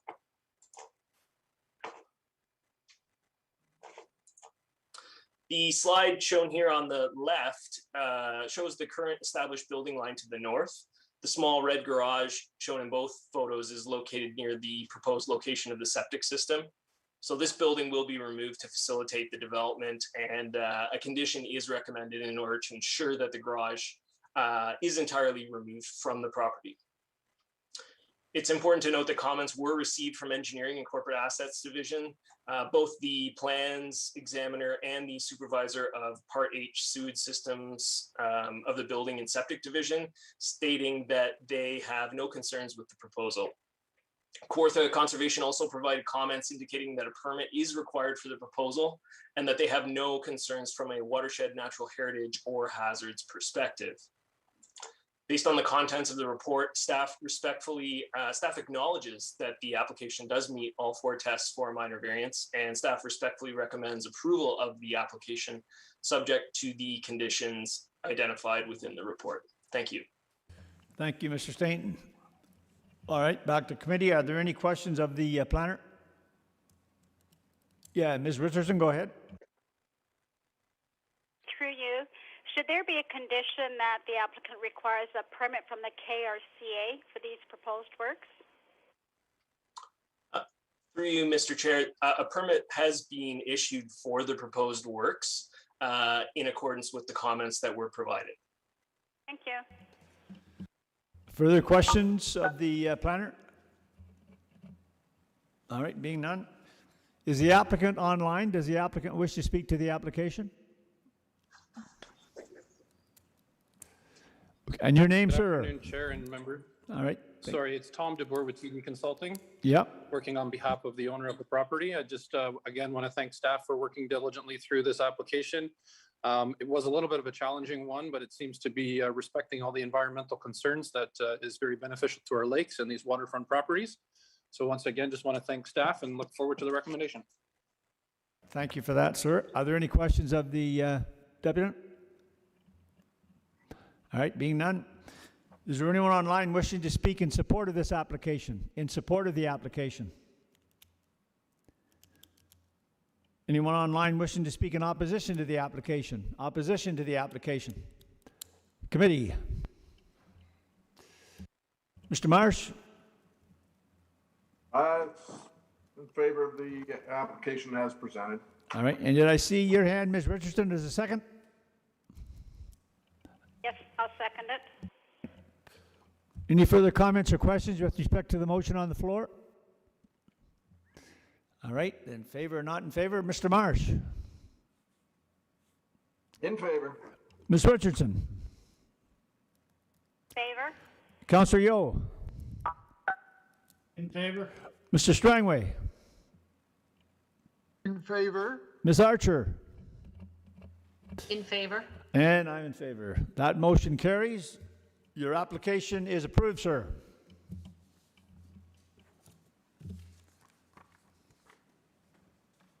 All right.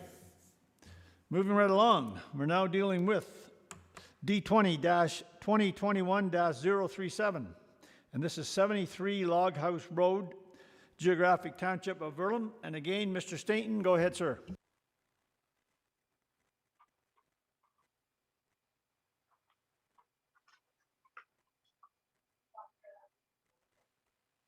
Did we lose Mr. Stainton? I am muted. I am unmuted now.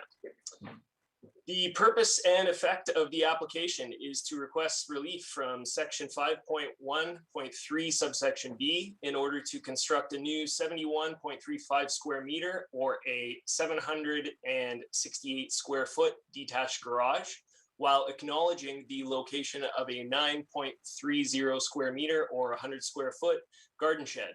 Both are located within the front yard of the subject property. The subject property is situated in an area where agricultural use surrounds the parcel. There are about 3 to 4 residences in total along Log House Road, which is essentially a dead-end road, a dead-end assumed road, which runs east off of Cedar Glen Road. Log House Road essentially terminates just to the southeast corner of the subject lands with a field entrance to the abutting agricultural field to the east, as well as another field entrance to the property on the south side of Log House Road. These locations will be shown in subsequent slides. There are no residences to the immediate south of the subject property. Shown here is a site plan of the property showing the proposed location of the garage. So here is the dwelling, proposed garage here, and the existing shed just down here to the southeast of the dwelling. Shown here are the elevation drawings of the proposed garage with the entrance proposed on the east side. Note the height will be compliant with the general provisions for accessory structures. Again, just the north and south elevations shown here. The property is well treed and includes a dwelling with a walkout basement to the east. The design of the dwelling takes advantage of the sloping topography to the east, which is also where the septic system is located before it transitions into an agricultural field on the abutting property. So shown on the left is the log dwelling with the approximate location of the garage shown facing south to the right. So we're looking at right about here. As mentioned before, Log House Road terminates to the south of the subject property. The left-hand side shows this location, and as well as a pathway here to the budding agricultural field to the east. And then down here, you can see this is Log House Road, the road allowance for Log House Road facing to the west, with the entrance to the subject property shown here, right about the middle of the middle and the right-hand side of the slide.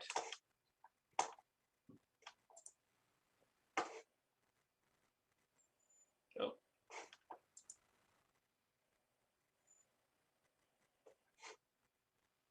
Sorry. The front yard of the subject property is delineated by a rail fence that's well vegetated with sumac and other tree species. The presence of the trees essentially detracts from any aesthetic dominance that a detached garage would impose through being constructed just southwest of the dwelling. The proposed location of the garage is 31 meters from the front lot line and will blend in with the single detached dwelling located approximately 50 meters from the front lot line. Given the distance from the front lot line, any building prominence would be diminished, and since the subject lands are located at the terminus of Log House Road, virtually no traffic will view the property.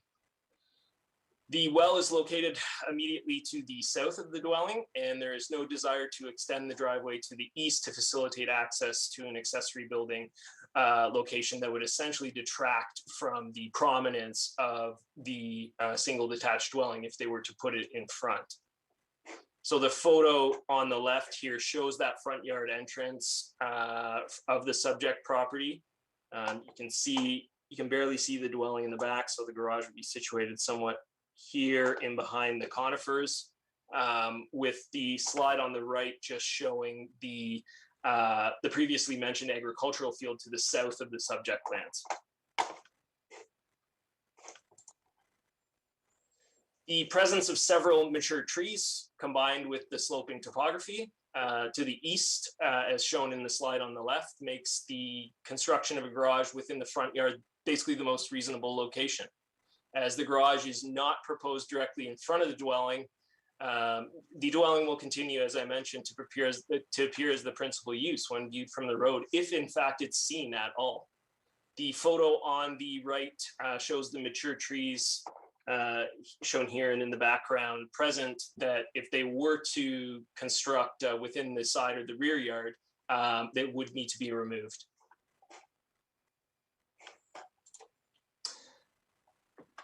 So the shed, or acknowledging the location of the shed, the location provision itself ensures that accessory buildings and uses do not dominate the streetscape. That's one of the primary intents behind them. And the recognition of the existing garden shed within the front yard would essentially have a negligible impact on the front yard to street interface. The presence of mature trees and shrubs, as you can see in the slide on the left, as well as the rail fence, detracts from any visual detriments presented through acknowledging the location of the shed. I mean, I don't even know if in this slide you can see the shed at all. It's tucked in behind here, barely visible to the naked eye. Again, since Log House Road terminates immediately east of the subject property, there's only 2 field entrances for agricultural fields that are located within the vicinity of the shed, and vehicular traffic would be non-existent. It's important to note that the garden shed was unclad at the time of conducting the site visit, as you can see on the right. The owner has agreed to clad the shed in a similar fashion to the detached garage that is proposed. A condition is recommended in order to ensure the shed is appropriately clad. Comments were received from Engineering and Corporate Assets Division, as well as both the plans examiner and the supervisor of Part 8 sewage systems, both of the Building and Septic Division, stating that they have no concerns with the proposal. Public comments of support for the application were received from Chris and Michelle Woodhead of neighboring 46 Log House Road. The comments were submitted July 8th, 2021, and have been provided as supplemental information post-distribution of the report. Based on the comments of the report, staff acknowledges the application meets all 4 tests of a minor variance, and staff respectfully recommends approval of the application subject to the conditions identified within the report. Thank you. Thank you, sir. Any questions of the planner? All right, being none, is the applicant online? Does the applicant wish to speak to the application? I'm here, and well, let's start with your name, sir. Oh, sorry, it's Mark Schneider. That's it. All right, and did you wish to 73 speak? Log House Road. Yeah. Don't worry about it. Most people No, just come in online and start that, talking. Go ahead, sir. No, Mr. Staines' report is accurate, and that's pretty much all I need to comment on. Thank you. Thank you for that. Are there any questions of the applicant? All right, being none. Is there anyone online wishing to speak in support of the application? In support of the application? Anyone online wishing to speak in opposition to the application? Opposition to the application? All right, committee, back to you. Ms. Archer. As printed? All right, and seconded by Mr. Marsh. All right. Any further comments or questions with respect to the motion on the floor? All right, we go to favor or not favor. Ms. Archer? In favor? Mr. Marsh? In favor. Ms. Richardson? Favor? Mr. Strangway? Favor? And Councillor Yo? In favor. And I'm in favor. That motion carries. Your application is approved, sir. Thank you. Thank you.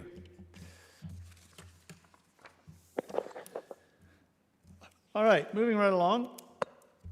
We're now dealing with file number D20-2021-040. And this is 91 Fleetwood Road, Geographic Township of Manvers. Go ahead, Mr. Harding. Thank you, Mr. Chair. So this application proposes to permit the construction of a approximately 156 square meter pole shed with a reduced rear yard and side yard setback.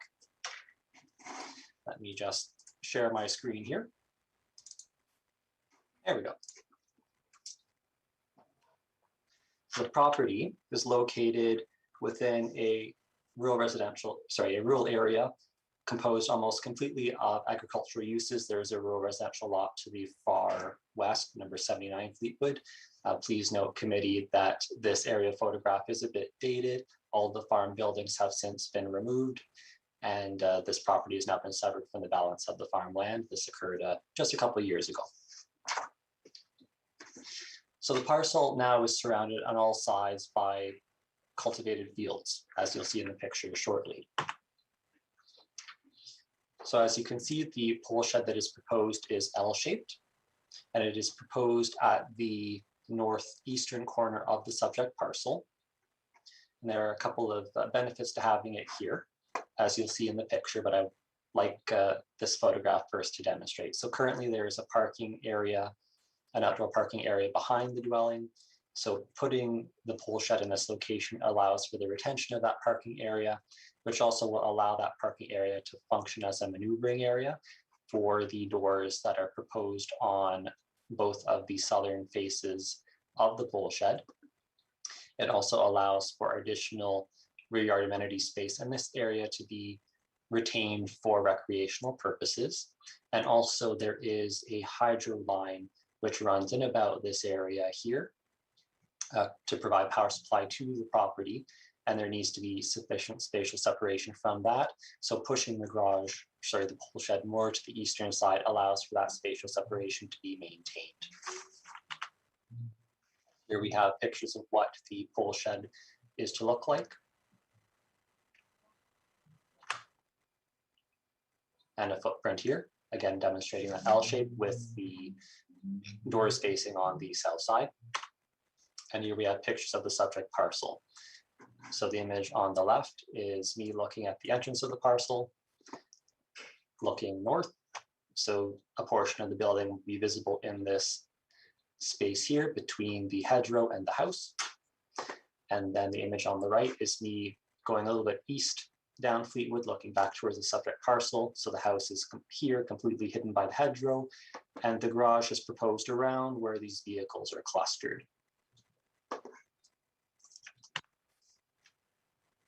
Here we've got some other views just capturing the surrounding agricultural area. So this image here on the left is me looking west down Fleetwood Road.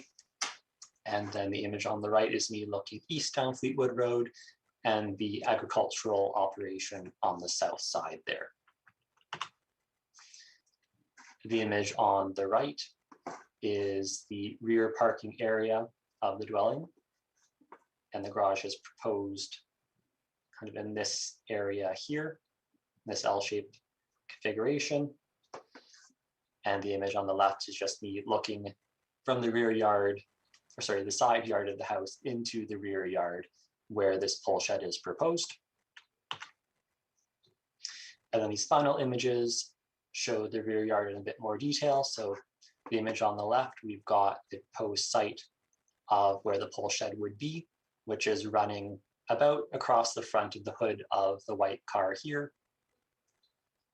And then it's going to run along the side of this red vehicle and then turn out again and kind of intersect this gravel pile before running back and then across in this configuration there. And then the image on the right is just showing in more detail the breadth of that rear yard from the western side looking east towards the proposed pole shed site.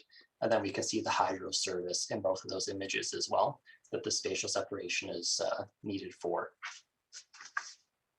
So in this particular case, the Manbury zoning bylaw has increased building setbacks, primarily because the intent is to protect or buffer from abutting primarily residential or other types of building uses where that massing might be most acutely felt. But in this case, we have a situation where even though it's a larger building, it's surrounded by cultivated fields, so you're not going to have that massing impact. What is being proposed is 1.3 meters, which is actually also a Manbury's bylaw requirement for structures that are 60 square meters or smaller. So we are still keeping within what the bylaw requires in terms of a minimum structural separation between building and lot line. And that is sufficient for lot grading and drainage purposes, as well as to provide maintenance. So staff does respectfully recommend that the application be granted, subject to the conditions identified in the report. Thank you, Mr. Chair. Thank you, sir. Are there any questions of the planner committee? Ms. Archer, go ahead. Through you, please, to Mr. Harding, can you explain the difference between a pole shed and a garage? Through you, Mr. Chair, I'm going to defer to the chief building official if she's still with us for those technicalities. Yeah, so it's really just a very generic term that a lot of people use for construction that's made with posts or poles and beams. It's traditionally the way we build barns, not usually residential structures. Unfortunately, when they build them in a residential setting, they have to get an engineer involved. So not everybody's aware of that when they propose that type of a structure, but really that's the extent of it. The walls are just more cladding than anything else. They're not structural support. The posts and the beams are the structural support. And so from the inside, you will see posts every 8 to 10 feet. And then you'll just see siding on the outside, just like you would on a barn. And one more question to you, please, Mr. Harding. Go ahead. In slide 64, I think it was 64. Would you go back to that, please? Sure, one moment, please. Yeah, on the picture on the left, it looks like a building underneath the hydro pole. What am I looking at? Doesn't seem to show on the other picture. It's a trailer. You can see Oh, it okay. here with a folding ramp on the end. Oh, okay. Thank you. Actually, Ms. Archer, that first question of yours was an excellent one because I was assuming that this was some place where you would house cattle, this pole barn. So good question. Are there any further questions of the planner by committee members?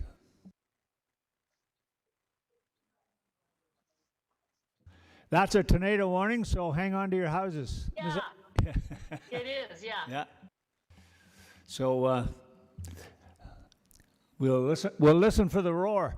Hopefully not. Any further questions of the planner?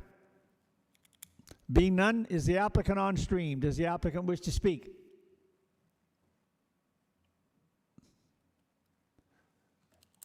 Nobody there, Joel? No? No. All right. Is there anyone online wishing to speak in support of this application? In support of the application? Anyone wishing to speak in opposition to the application? Opposition to the application? Committee? Where are we with Mr. Strangway? You're going to make the motion as printed? Yes, as printed. And I saw Ms. Richardson's hand as a second, correct? That's correct. All right, thank you.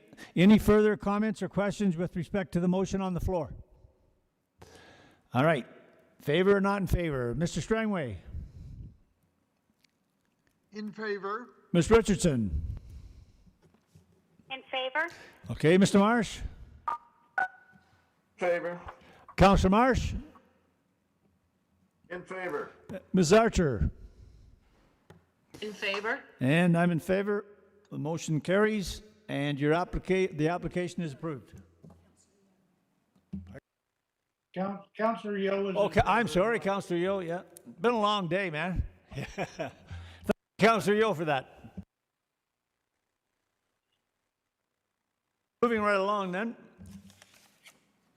We're now dealing with, well, I get my glasses on. File number D03-10-060, and this is 102 Angeline Street South, former town of Lindsay. Mr. Harding, go ahead, sir. Thank you, Mr. Chair.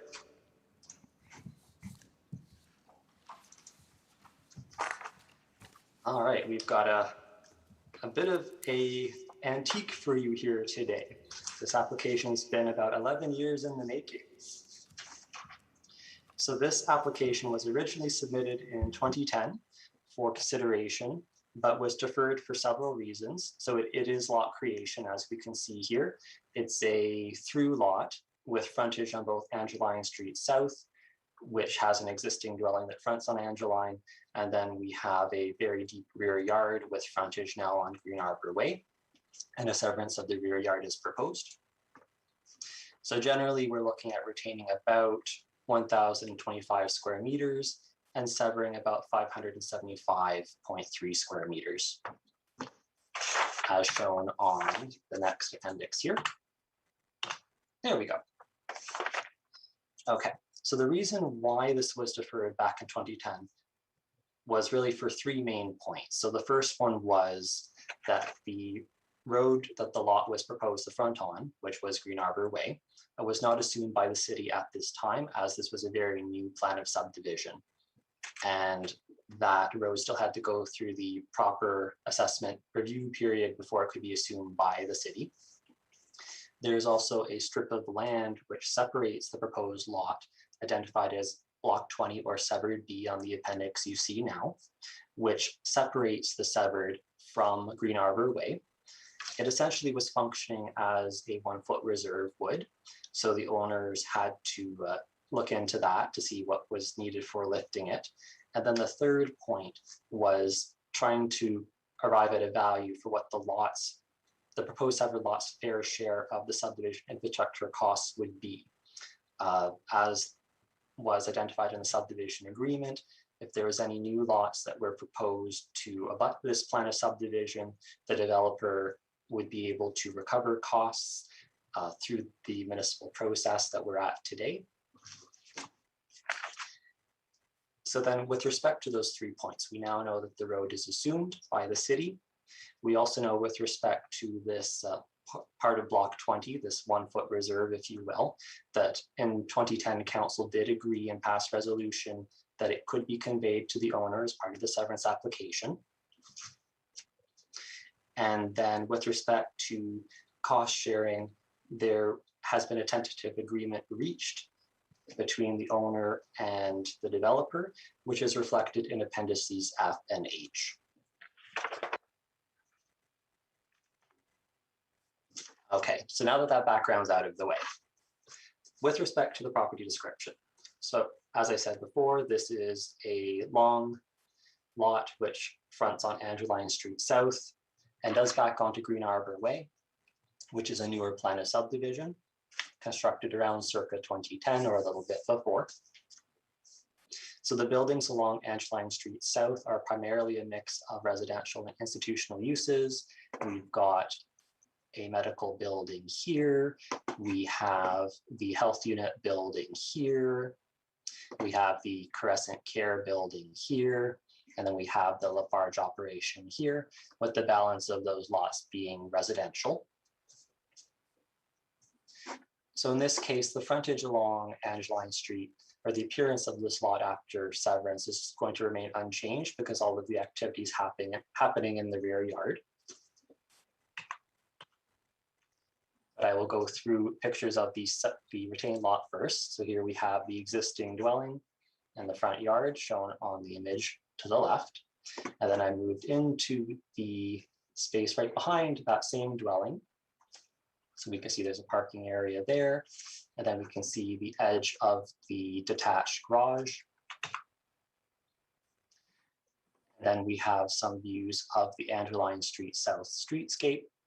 So this image is looking north with the existing dwelling on the proposed retained here. And then this image here is looking south. So the entrance to the subject parcel is just barely visible in this bottom corner. We can see the residential uses and the health unit building here. Now these shots are of the rear yard. So we've got the detached garage that is staying with the retained. And then there's the lands behind it, which is also staying with the retained. And now we move into the proposed severed space. And it's fronting on Green Arbor Way.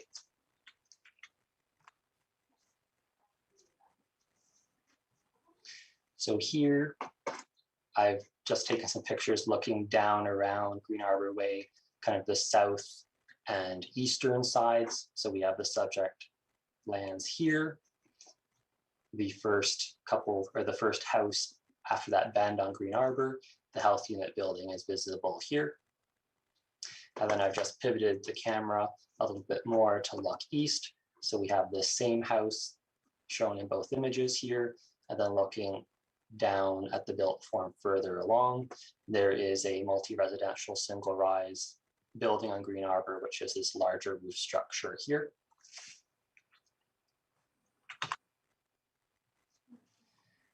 So then in this image, we've got the subject lands again on the far left, on that image on the left.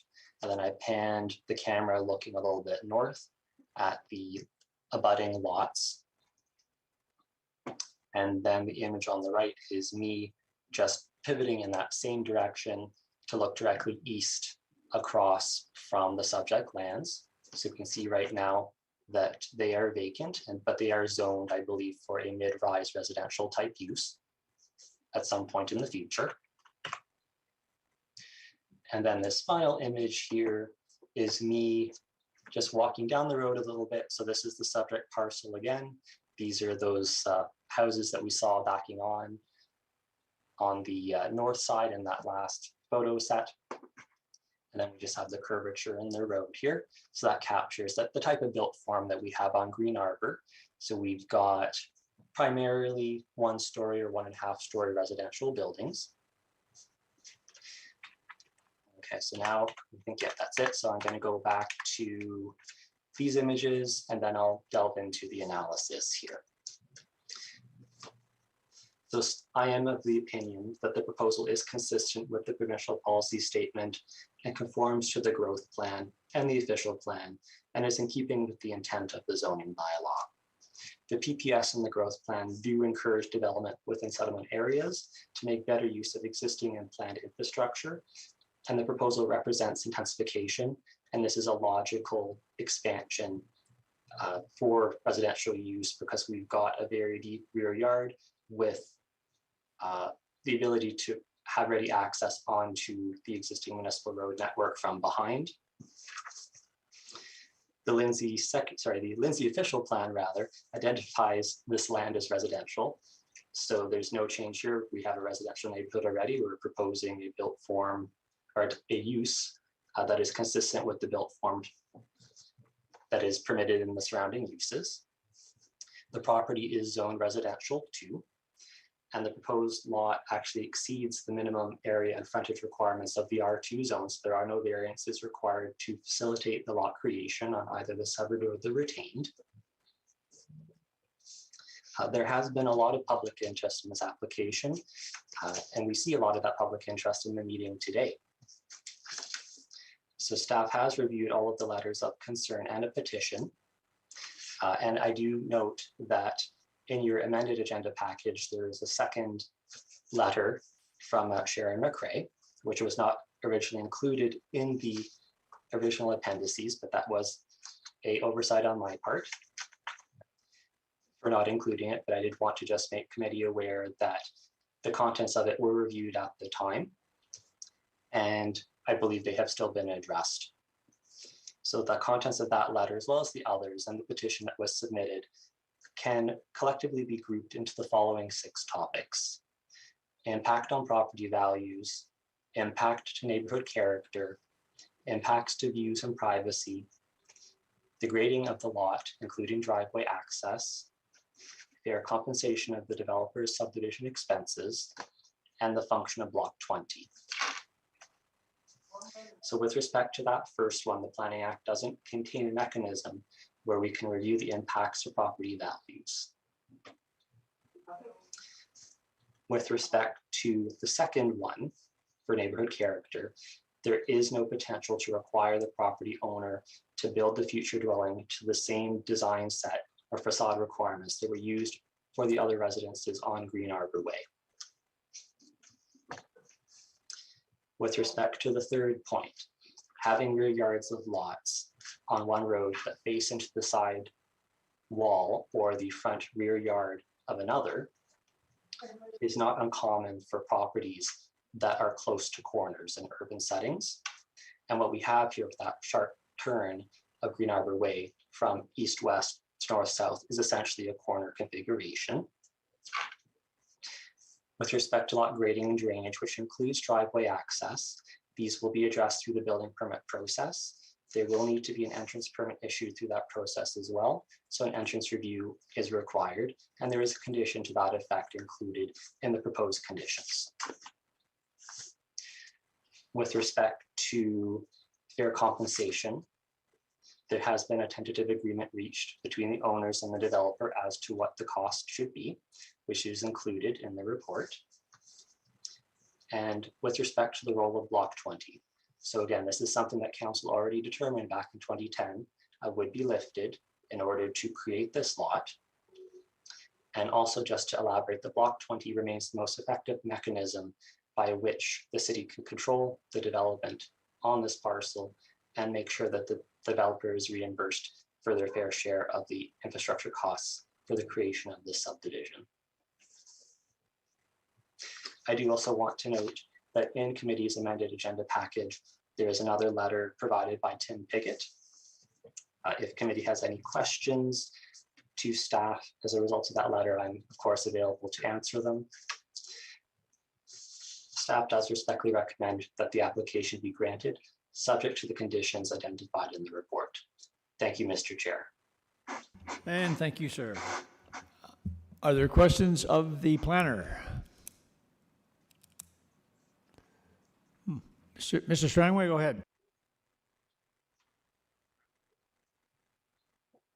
Thank you very much, Mr. Chairman. Just a question to the planner.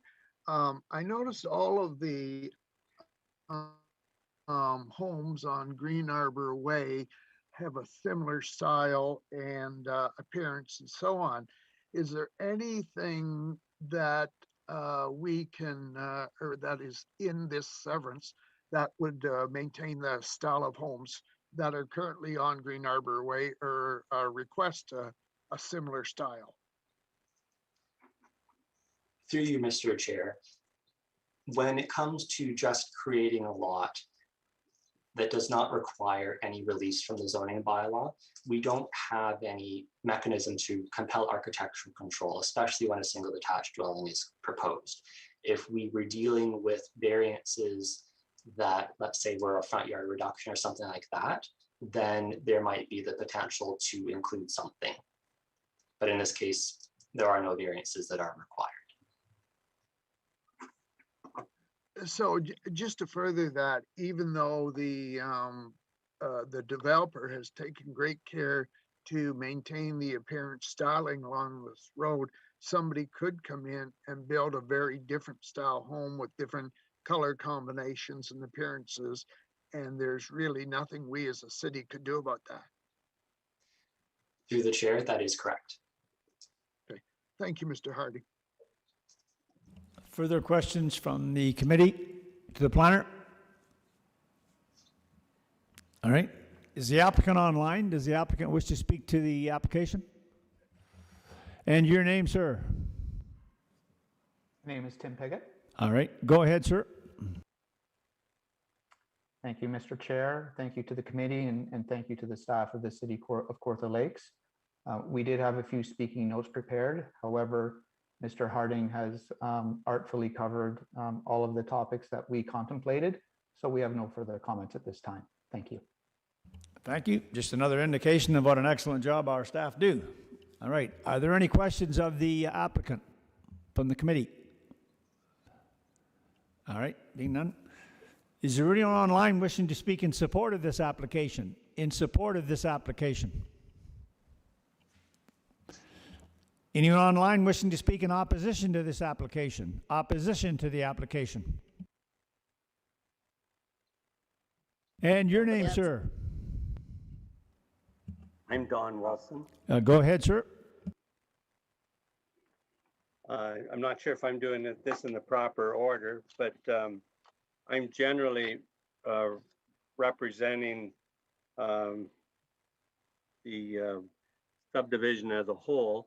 I live at 11 Green Arbor Way, and that's the corner house that's adjacent to this proposed severance area. I was involved in the entire sales of this project, and my commitment, or our commitment, was to keep a theme, and that theme represented the same brick and shingles and roof, and as that was seen in the pictures. So when we made the sales agreements, they also signed a private agreement that they would stay to that.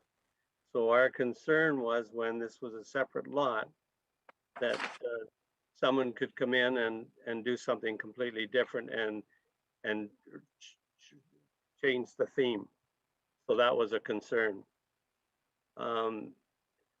The block 20, which is the second situation there, which you've already explained and shown where it was. When this development was proposed, we took a lot of care in trying to protect the community.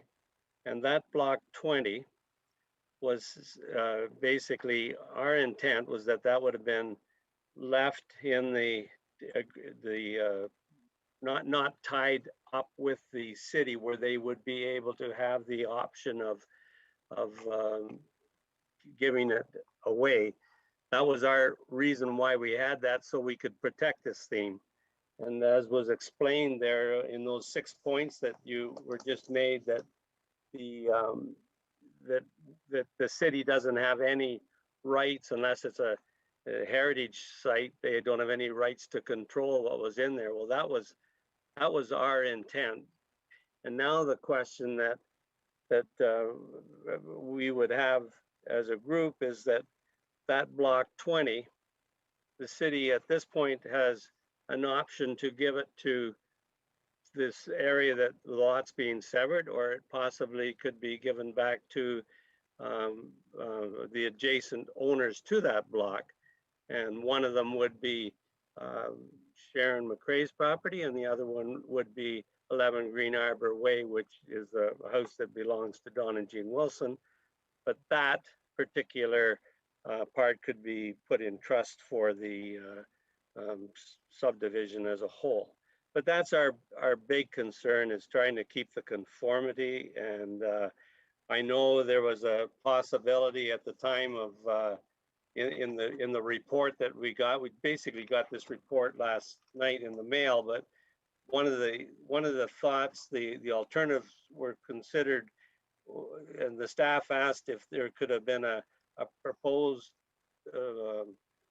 like a proposal of what is going to go on in this site, and that was I don't know if there was anything that came through, because the people that own the Green Arbor Way have no idea of what is going to go on that particular site. So that's basically our main concern. And when you talk about the fact that once the city gives that away, there's no real control, and that's our concern, because it could affect our property values, and there's a grading issue that has to be dealt with as well, as far as an access to that lot, and that grading issue is an important thing for I'm sure others will speak to that, but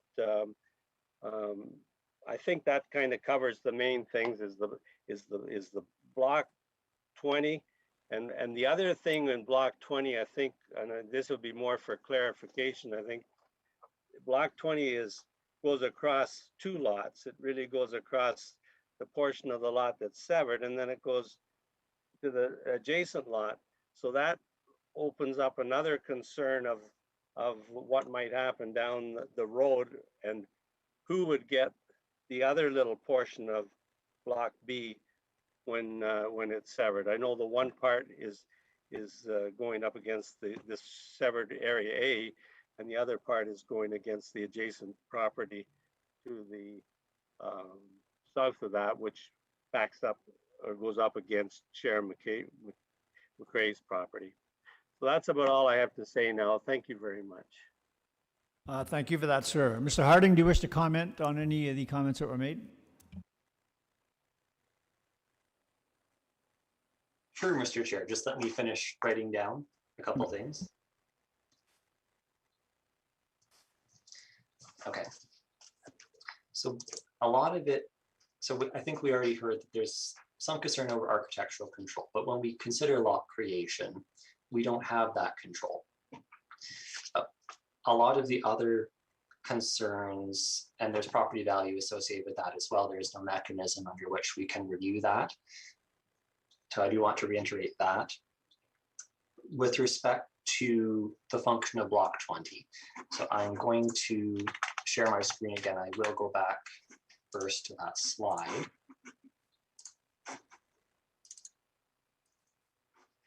Okay. So just to reiterate that council back in 2010 already considered the request for who would get this part of block 20. And I do just want to clarify that we're not dealing with all of block 20 here. As Mr. Wilson has identified, block 20 is actually a triangle, which goes from here all the way down to here and covers the full width or breadth of Green Arbor Way, where it's abutted by private property that's not part of that plan of subdivision. So what council did in 2010 was they decided that in principle, they would agree to convey part of block 20 that's abutting the proposed severed lot and convey that to the severed lot. So council has already made a decision on that, but that was the extent of the decision. So there are no other plans for this remnant part of block 20. Right now, that's still a municipal ownership, and it will continue to be a municipal ownership unless somebody else comes forward requesting the dedication of that reserve, at which point Realty Services and or council can review the merits of that request. And then with respect to the grading issue, so at this point in time, once a building permit comes forward, they are going to have to put together a lot grading and drainage plan. And it's my understanding that concurrently with that process, they are going to have to apply for an entrance permit. And as part of that plan, they're going to have to show how the site will be graded to provide access for that permit. The chief building official might be able to provide some additional context, but that is my understanding. So thank you, Mr. Chair. And thank you for that. All right, to the committee, are there any questions of Mr. Piggott or Mr. Harding?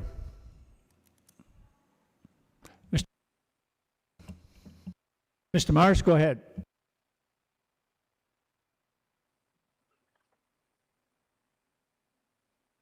Can't hear you, Mr. Marsh.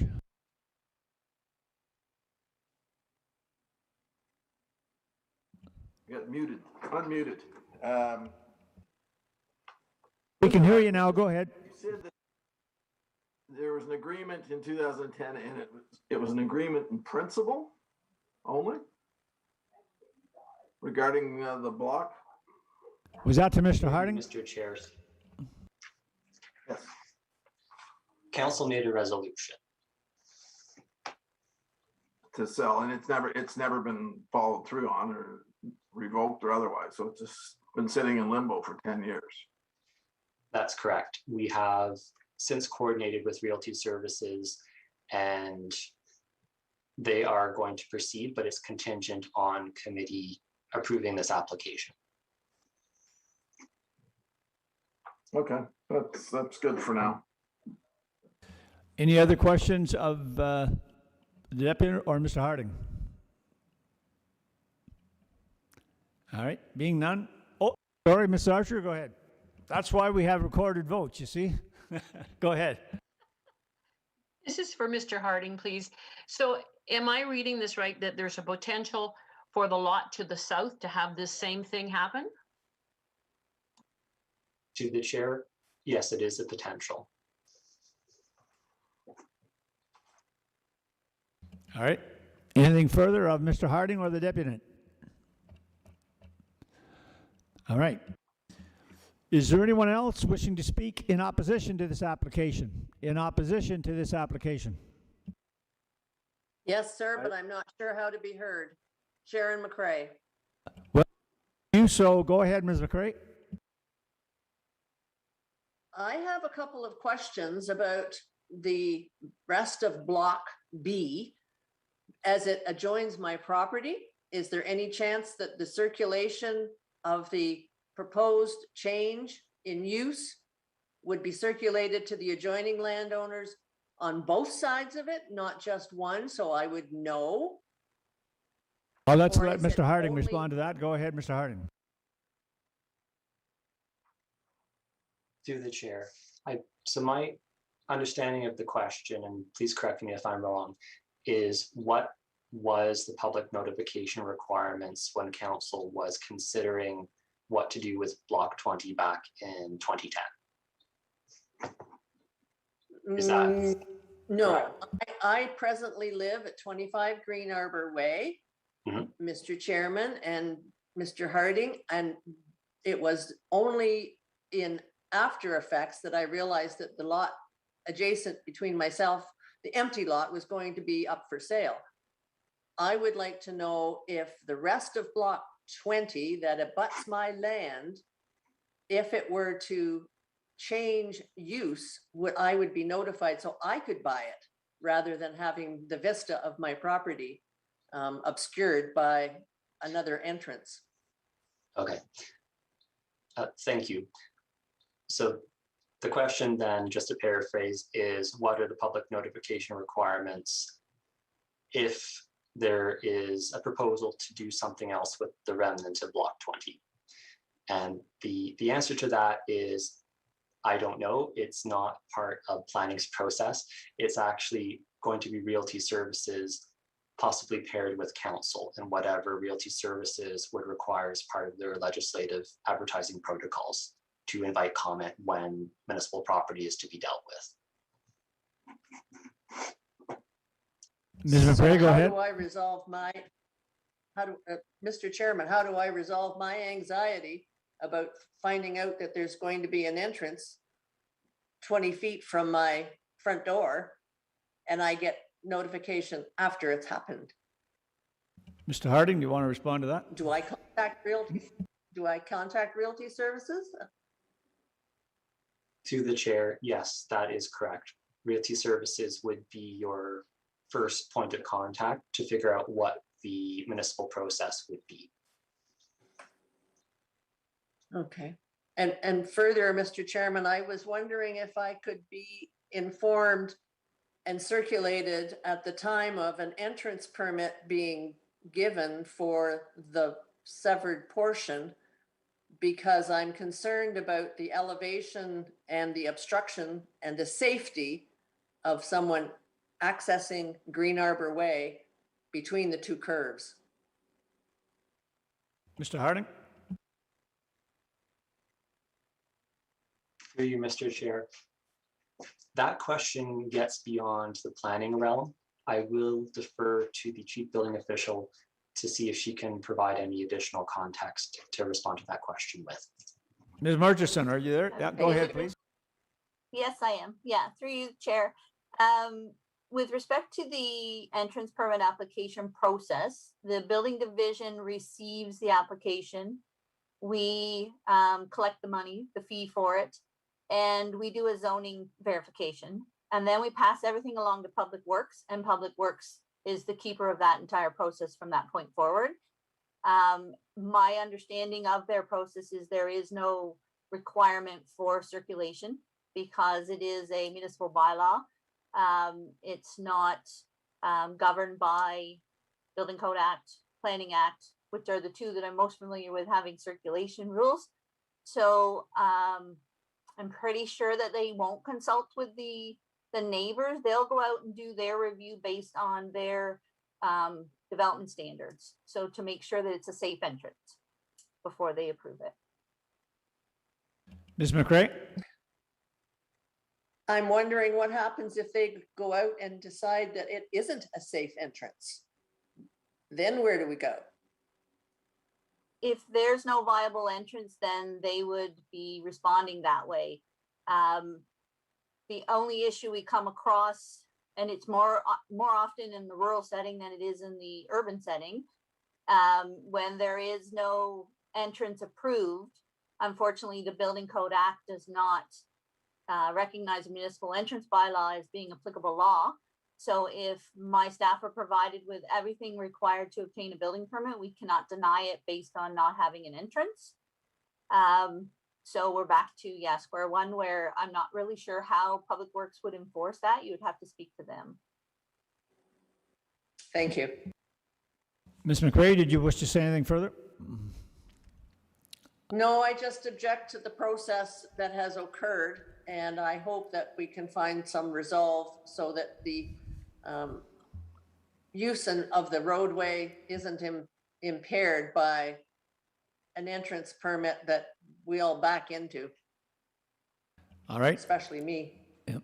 Committee members, are there any questions of the deputant? Before I do that, Mr. Harding, I see your hand. Go ahead, sir. Thank you, Mr. Chair. I just wanted to add a little bit to Ms. Murchison's response there. So there is a condition in the staff report. This is an Appendix H, so this is proposed condition 6. So there is a requirement that the roads department does go out and assess to see whether or not there could be an entrance permit issued for that lot. So if they cannot fulfill condition 6, then the lot cannot be created. So that doesn't go to the full extent of the answering the question in terms of the grading and of the access and that sort of thing. But I did want to just highlight to Ms. McRae that there is a component in there that if that first condition can't be satisfied, then the lot automatically could not be created. All right, thank you for that. Mr. Chairman, does that also, could the planning department also give me insight or direct me to the information about the runoff from the lot that is so much higher than the road and or my property, so that I won't be gathering their water on my property? Mr. Harding? Mr. Chair, so this is, again, this is going to be part of the building permit process. There's going to be a lot grading and drainage plan that will need to be generated as part of that submission. Perhaps Ms. Murchison might be able to provide a bit more detail. Ms. Murchison, go ahead. Okay, through you, Mr. Chair. The lot grading and drainage process requires the applicant for a building permit to provide a lot grading and drainage plan prepared by a surveyor that has indicates that all the water will not negatively impact neighboring properties. So they have to take care of all of their water on their own property and then take it to a protected outlet is the term. So that could be out to the drainage at the road to then travel along through the curb and gutter out to the catch basin. So through that process, it is supposed to be taken care of so that it doesn't impact the neighboring properties. Ms. McRae?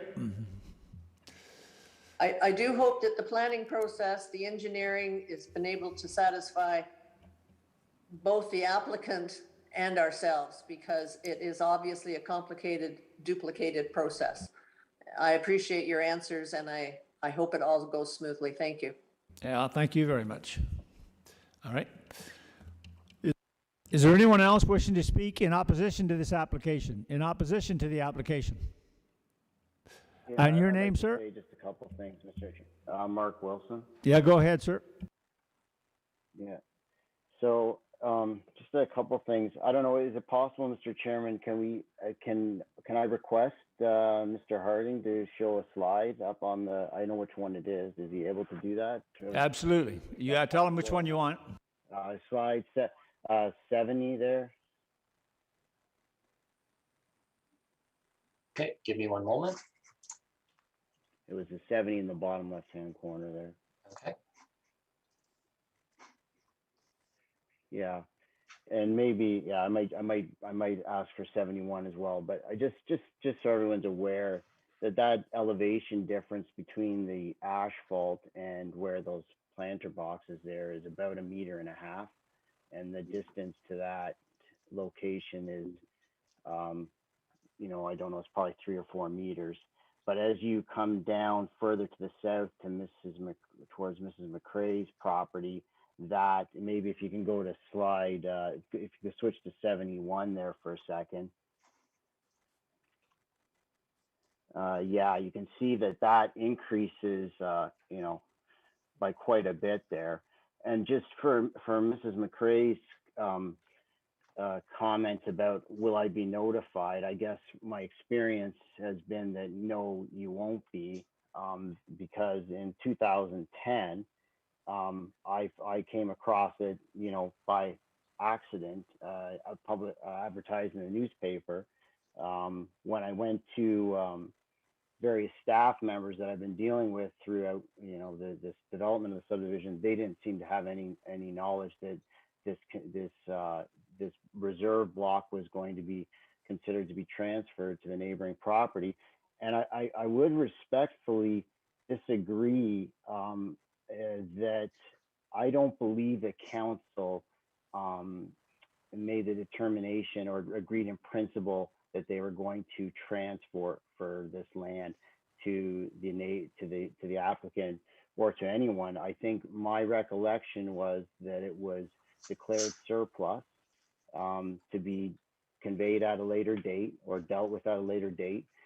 And I think so. I don't agree that was I've heard it said a few times here today that it's almost a foregone conclusion that this property was, everyone agreed that it would be transferred to the applicant, and I disagree with that. I don't have access to the minutes of that meeting. I don't know if they're available, but I don't think that is what happened then. And I think for Mrs. McCrae's concern, as you get further to the south, you'll see now there's the same sliver of property that's there, and this grading issue and interference with her driveway is a real concern. And I think we're setting things up here for a potential problem.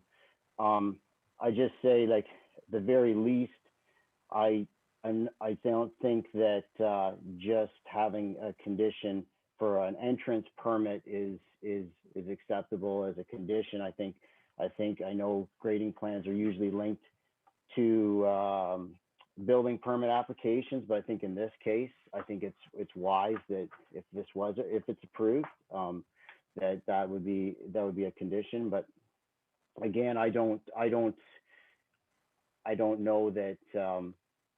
I don't believe that this property was the resolution or agreement in principle back in 2010. So, and just lastly, I mean, I obviously spent a lot of effort on trying to create a community here.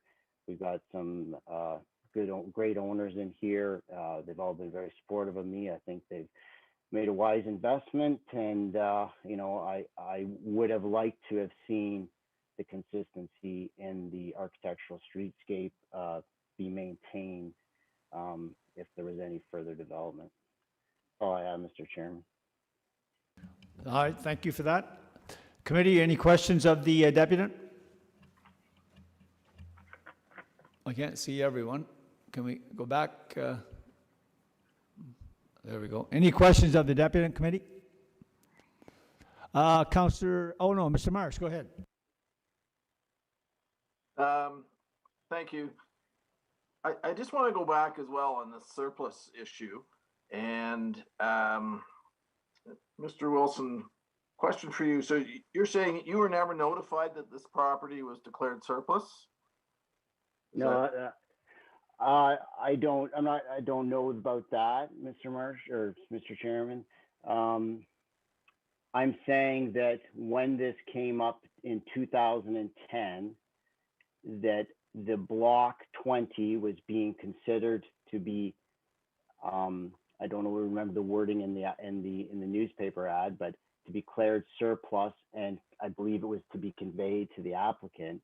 I'm saying the only way I found out about that was through a newspaper article, like through your advertising process. In fact, I didn't see it. My sales rep happened to stumble across it, and that's when I scrambled to get to a council meeting to make sure that that didn't happen. And obviously, it was there.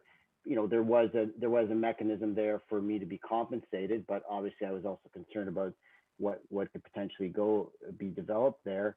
And yeah, so no, that's how I found out about it. I don't remember that at the meeting. I believe it was declared surplus. I don't believe there was any, I've heard it twice, that almost as if the council is given direction, and this is 11 years ago, that it be conveyed to a specific person or group of people. I don't believe that's true. And yeah. Okay, and I'm trying to recall. I have, my memory fails me a little bit, but I believe I was on council at that time, and I'm the same. I don't believe there was ever a resolution that said it was to be sold to this particular property, but I was just seeing if you were given if there's anything else you could recall about that. So it didn't go out to the adjoining. Did you own adjoining property at the time? At the time, I would have owned the adjoining property and technically the road allowance at the time. I don't know how that works, but the road wasn't assumed, which was another big issue at the time, it wasn't brought to anyone's attention early, I think, until after that meeting. Actually, I think Mr. Harding, if he looks at his records, I think I brought that up to his attention through my lawyer after that meeting, that the official plan does not allow for severance on an unassumed road, which makes sense because at that time I'm still responsible for the infrastructure. So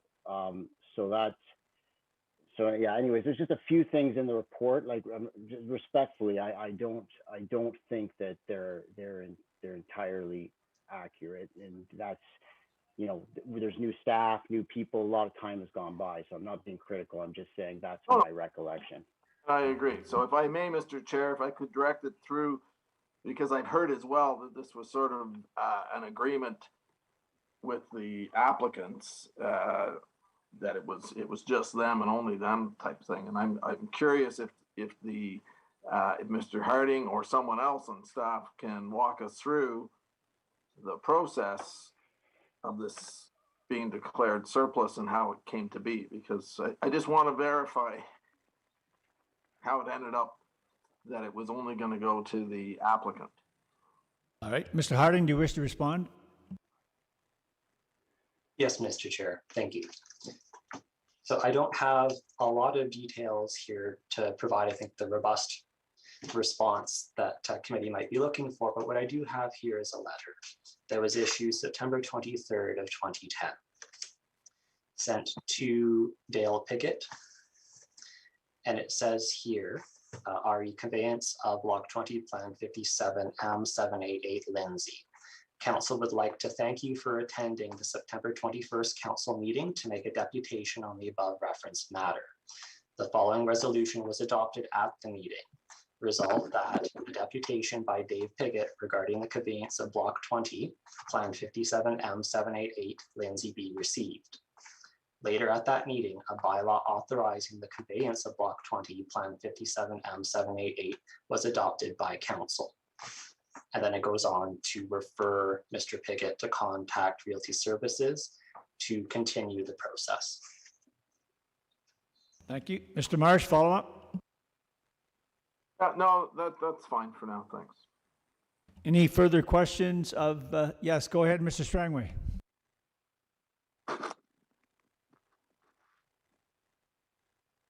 Thanks a lot, Mr. Chairman. Just a quick one to Mr. Wilson. Mark, when you were developing the subdivision and the lot was sitting there, I'm just wondering what your understanding or thought was what was going to transpire there, because I know you did put a lot of effort into, as you say, maintaining a certain theme on Green Arbor Way. So what was the situation with that lot when you were developing there? Yeah, Mr. Chairman, I mean, I don't really know. It was a vacant lot there. It was a deep lot. I didn't really have any vision at the time, really. To be honest, I don't think I really thought a lot about it. In hindsight, I probably would have done things a little bit different just to protect my investment in the community there. But yeah, I didn't really consider it that carefully at the time.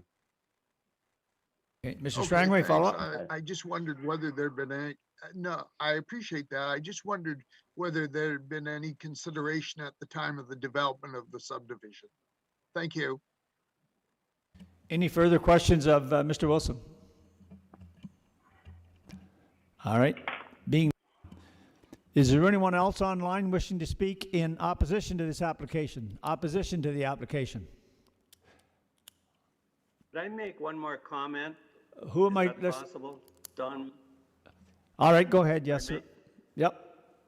No, just because I was involved with this development along with Mark all along, the reason why that Block 20 was put in from a developer's point of view was to protect the community. And yes, we realized that there was a potential of a severed lot there. And that's why basically the services were actually put in to allow for that. But that Block 20 was set up there in our wisdom or whatever at the time to protect the community and to protect the development. Well, then the city came along and they said, no, you cannot. They wouldn't let us keep that Block 20 because that Block 20 was either adjacent to Sharon McCrae's property or it was adjacent to 11 Green Arbor Way. So that's why we had that in the position to protect the community. And now what happens is that you make the list of 8 or 12 different things that are going on, and it's right out of the hands of the municipality. They can't control your investment. They can't control what you're going to do as far as the style of brick or whatever, because it's not a heritage site. So the city hasn't got the authority to do what we were trying to do to protect it, and they took that away from us. And now I think the city has an option of actually giving the property to Sharon, or they could give it to the Green Arbor Way. I keep mixing up the names. I'm sorry about that, but they could give it in trust to 11 Green Arbor Way in trust for the community. And then we could have worked something out with the owner if they were willing to cooperate, the person that wants the severance, and if they were willing to keep in line with what we were trying to do, we would have been, and the whole community would be willing to work along with this severed parcel of land. But they have not given any indication. They haven't told us what they wanted to do.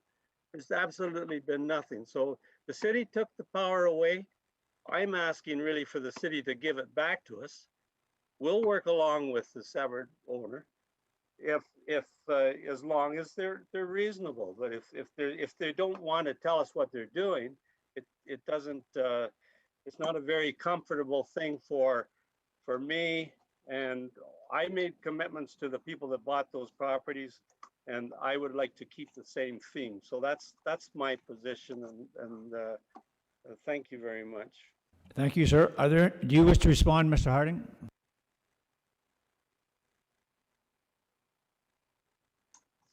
Thank you, Mr. Chair. I think this just goes back to points that I've already touched on. So my understanding, based on what council decided back in 2010, is that portion of block 20 has been dealt with. It was decided then that it's going to the Piggotts if the lot were to be created. So that, to me, that's not in dispute, although it looks like others do dispute that, but in my eyes, it's not disputed.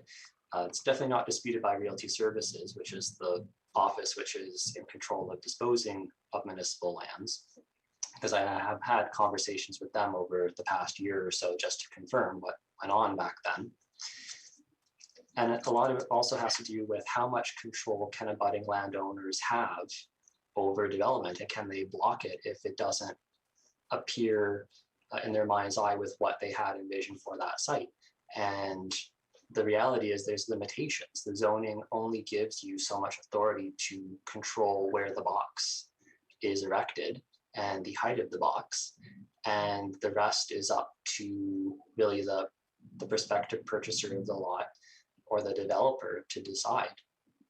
And really, should the municipality have that much control to force other landowners to build to the exact specifications of the neighbors? Thank you, Mr. Chair. Thank you. All right. Is there anyone else online wishing to speak in opposition to this application? Opposition to the application?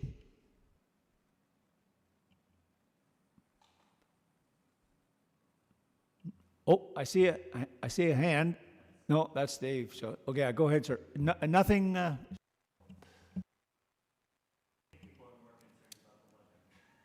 Maybe. I just have a follow-up with Mr. Harding. Yeah, go ahead, Mr. Marsh, with your follow-up. So there's no one else opposing. Sorry, I shouldn't have interrupted at that point. I should have waited. But so assuming there's no one else speaking or opposing.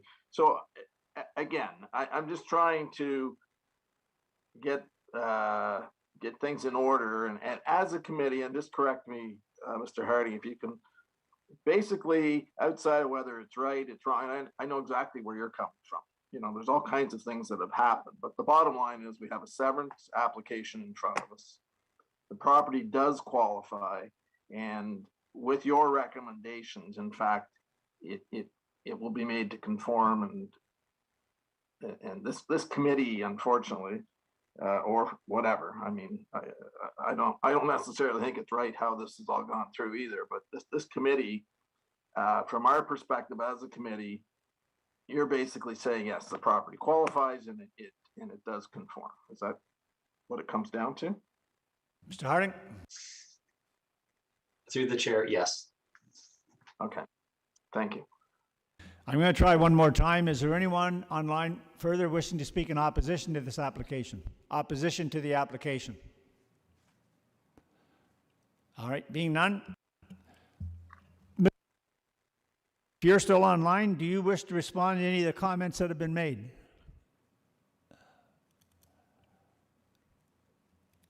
Thank you for that, Mr. Chair. Yeah, go ahead, No, sir. We have no further comments. No, we No have further comment? comments. Thank you. All right, thank you. All right, that being the case, I am back to committee. Committee, what's your wish? I'm looking.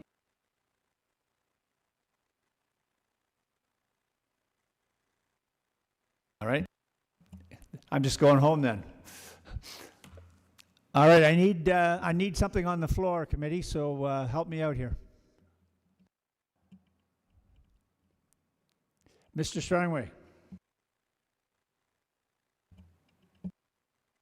Thank you, Mr. Chair. The fact you haven't seen any hands from any of the committee, I'm speculating, like myself, there's a certain level of discomfort with what's going on here right now. And while we certainly respect that the severance likely meets all of the required needs, we're also have some feeling for the neighborhood and what the Wilsons have put together there and so on. I'm wondering, is there any room for negotiation between what goes on this lot? Is there any further steps we can take? Or is our job simply to, yes, approve the severance or not approve it? Actually, that's a good question. I heard Mr. Wilson talk with respect to perhaps there could be further discussions. Mr. Harding, I guess what Mr. Strangway is actually asking is that would it be worthwhile to defer the matter to perhaps encourage further discussion between the applicant, the folks affected, and planning? Mr. Chair, I understand the concern of the neighborhood, but ultimately the concern primarily is an architectural one. And I don't think, or I know that there's nothing that we can do in this case to compel a design that's fitting with the rest of the community. Perhaps Ms. Berry might be able to provide some additional information that I'm not aware of, but that is my understanding, is we can't impose anything more than what we have requested already. Actually, Mr. Strangway, it was a rhetorical question because I think I knew the answer. So I don't think a deferral's in order here, so I'm looking, yes, Ms. Archer, go ahead. I'm not putting forth any, I'm just asking a question. Is there any precedent for if we cannot come to a conclusion? Well, we're going to come to some kind of a conclusion. If nothing else, we'll defer it and bring it back to another meeting. But I'm not sure that a deferral is going to help us. I think Mr. Harding has done an excellent job explaining it to us. So, you know, as much as we might feel this way or that way, at the end of the day, we have to go by the rules. And the rules are quite clear that what he has presented is quite acceptable. So that's where we're at. Ms. Richardson, I see your hand. Through you, I understood that if the city had surplus property, they had to advertise it in the paper and anybody could submit a proposal to purchase that property, that they just give it to one person. Am I correct in that? Well, I'm going back to the 2009, was it motion, but go ahead, Mr. Harding, would you respond, please? Through you, Mr. Chair, it's not really one I can answer because this is beyond planning's scope of practice. This is Realty Services and what they are municipally bound by law to do with their advertising. We've heard from Mr. Wilson, it sounds like there was a newspaper advertisement that went out at that time. Aside from that, I don't know what else is involved in their advertising Run out process. and get it. I think you can do without it for now. Was that a question, Ms. Richardson? I didn't hear you. No, that was an original question. Yes, I'm just was discussing the process for surplus property. But it appears that perhaps it was advertised back in 2010, but just not offered to other than the applicant for the severance. Thank you. Mr. Marsh, I see your hand there. Yeah, sorry, I disconnected on my iPad, ran out of juice, so I had to reconnect through my phone. I can relate to that. No one's going far anyhow right now in the weather. So I missed a little bit of what was being said there before you came back on, Mr. Chair. And so there's still no resolution on the floor, correct? There isn't, no. All right. Well, I will make a resolution to get it on the floor, and that is that the application be supported. And I'll speak to it with a seconder if I get one. All right. Have I got a seconder?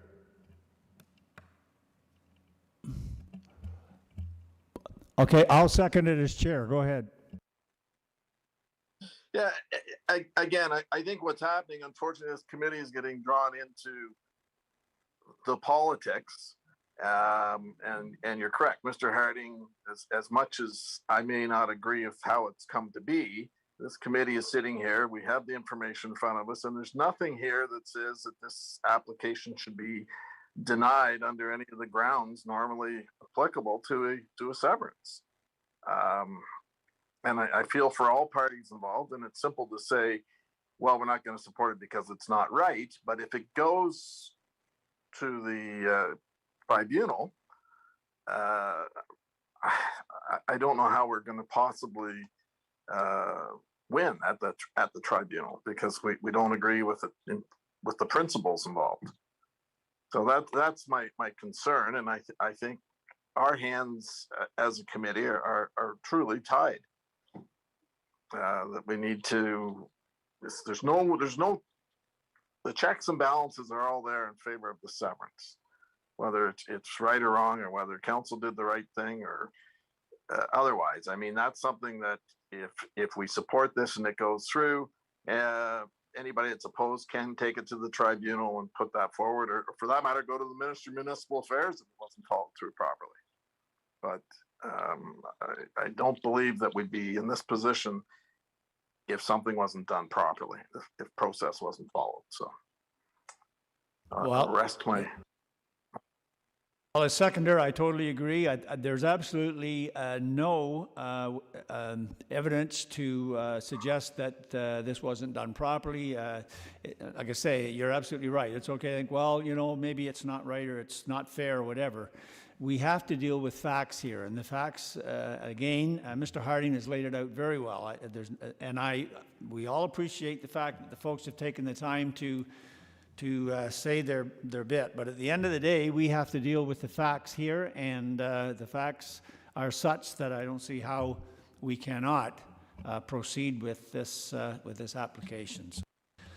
Are there any further folks that wish to speak to the motion on the floor? All right. Then we'll go to a recorded vote then. Mr. Marsh? In favor. All right. Councillor Yo? Oh, he's gone? Yeah. Oh, yeah. Apparently the weather is terrible out there, so anyway, all right. Ms. Archer?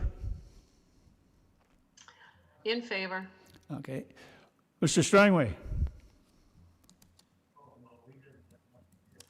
Opposed. Okay. Ms. Richardson? In favor. And did I miss anyone this time? I don't think so. And I'm in favor, so the motion carries and the application is approved. Thank you. All right. I think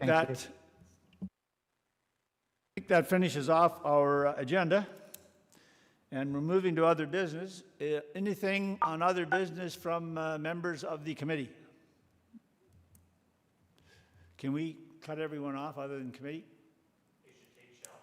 What's that? They should take shelter.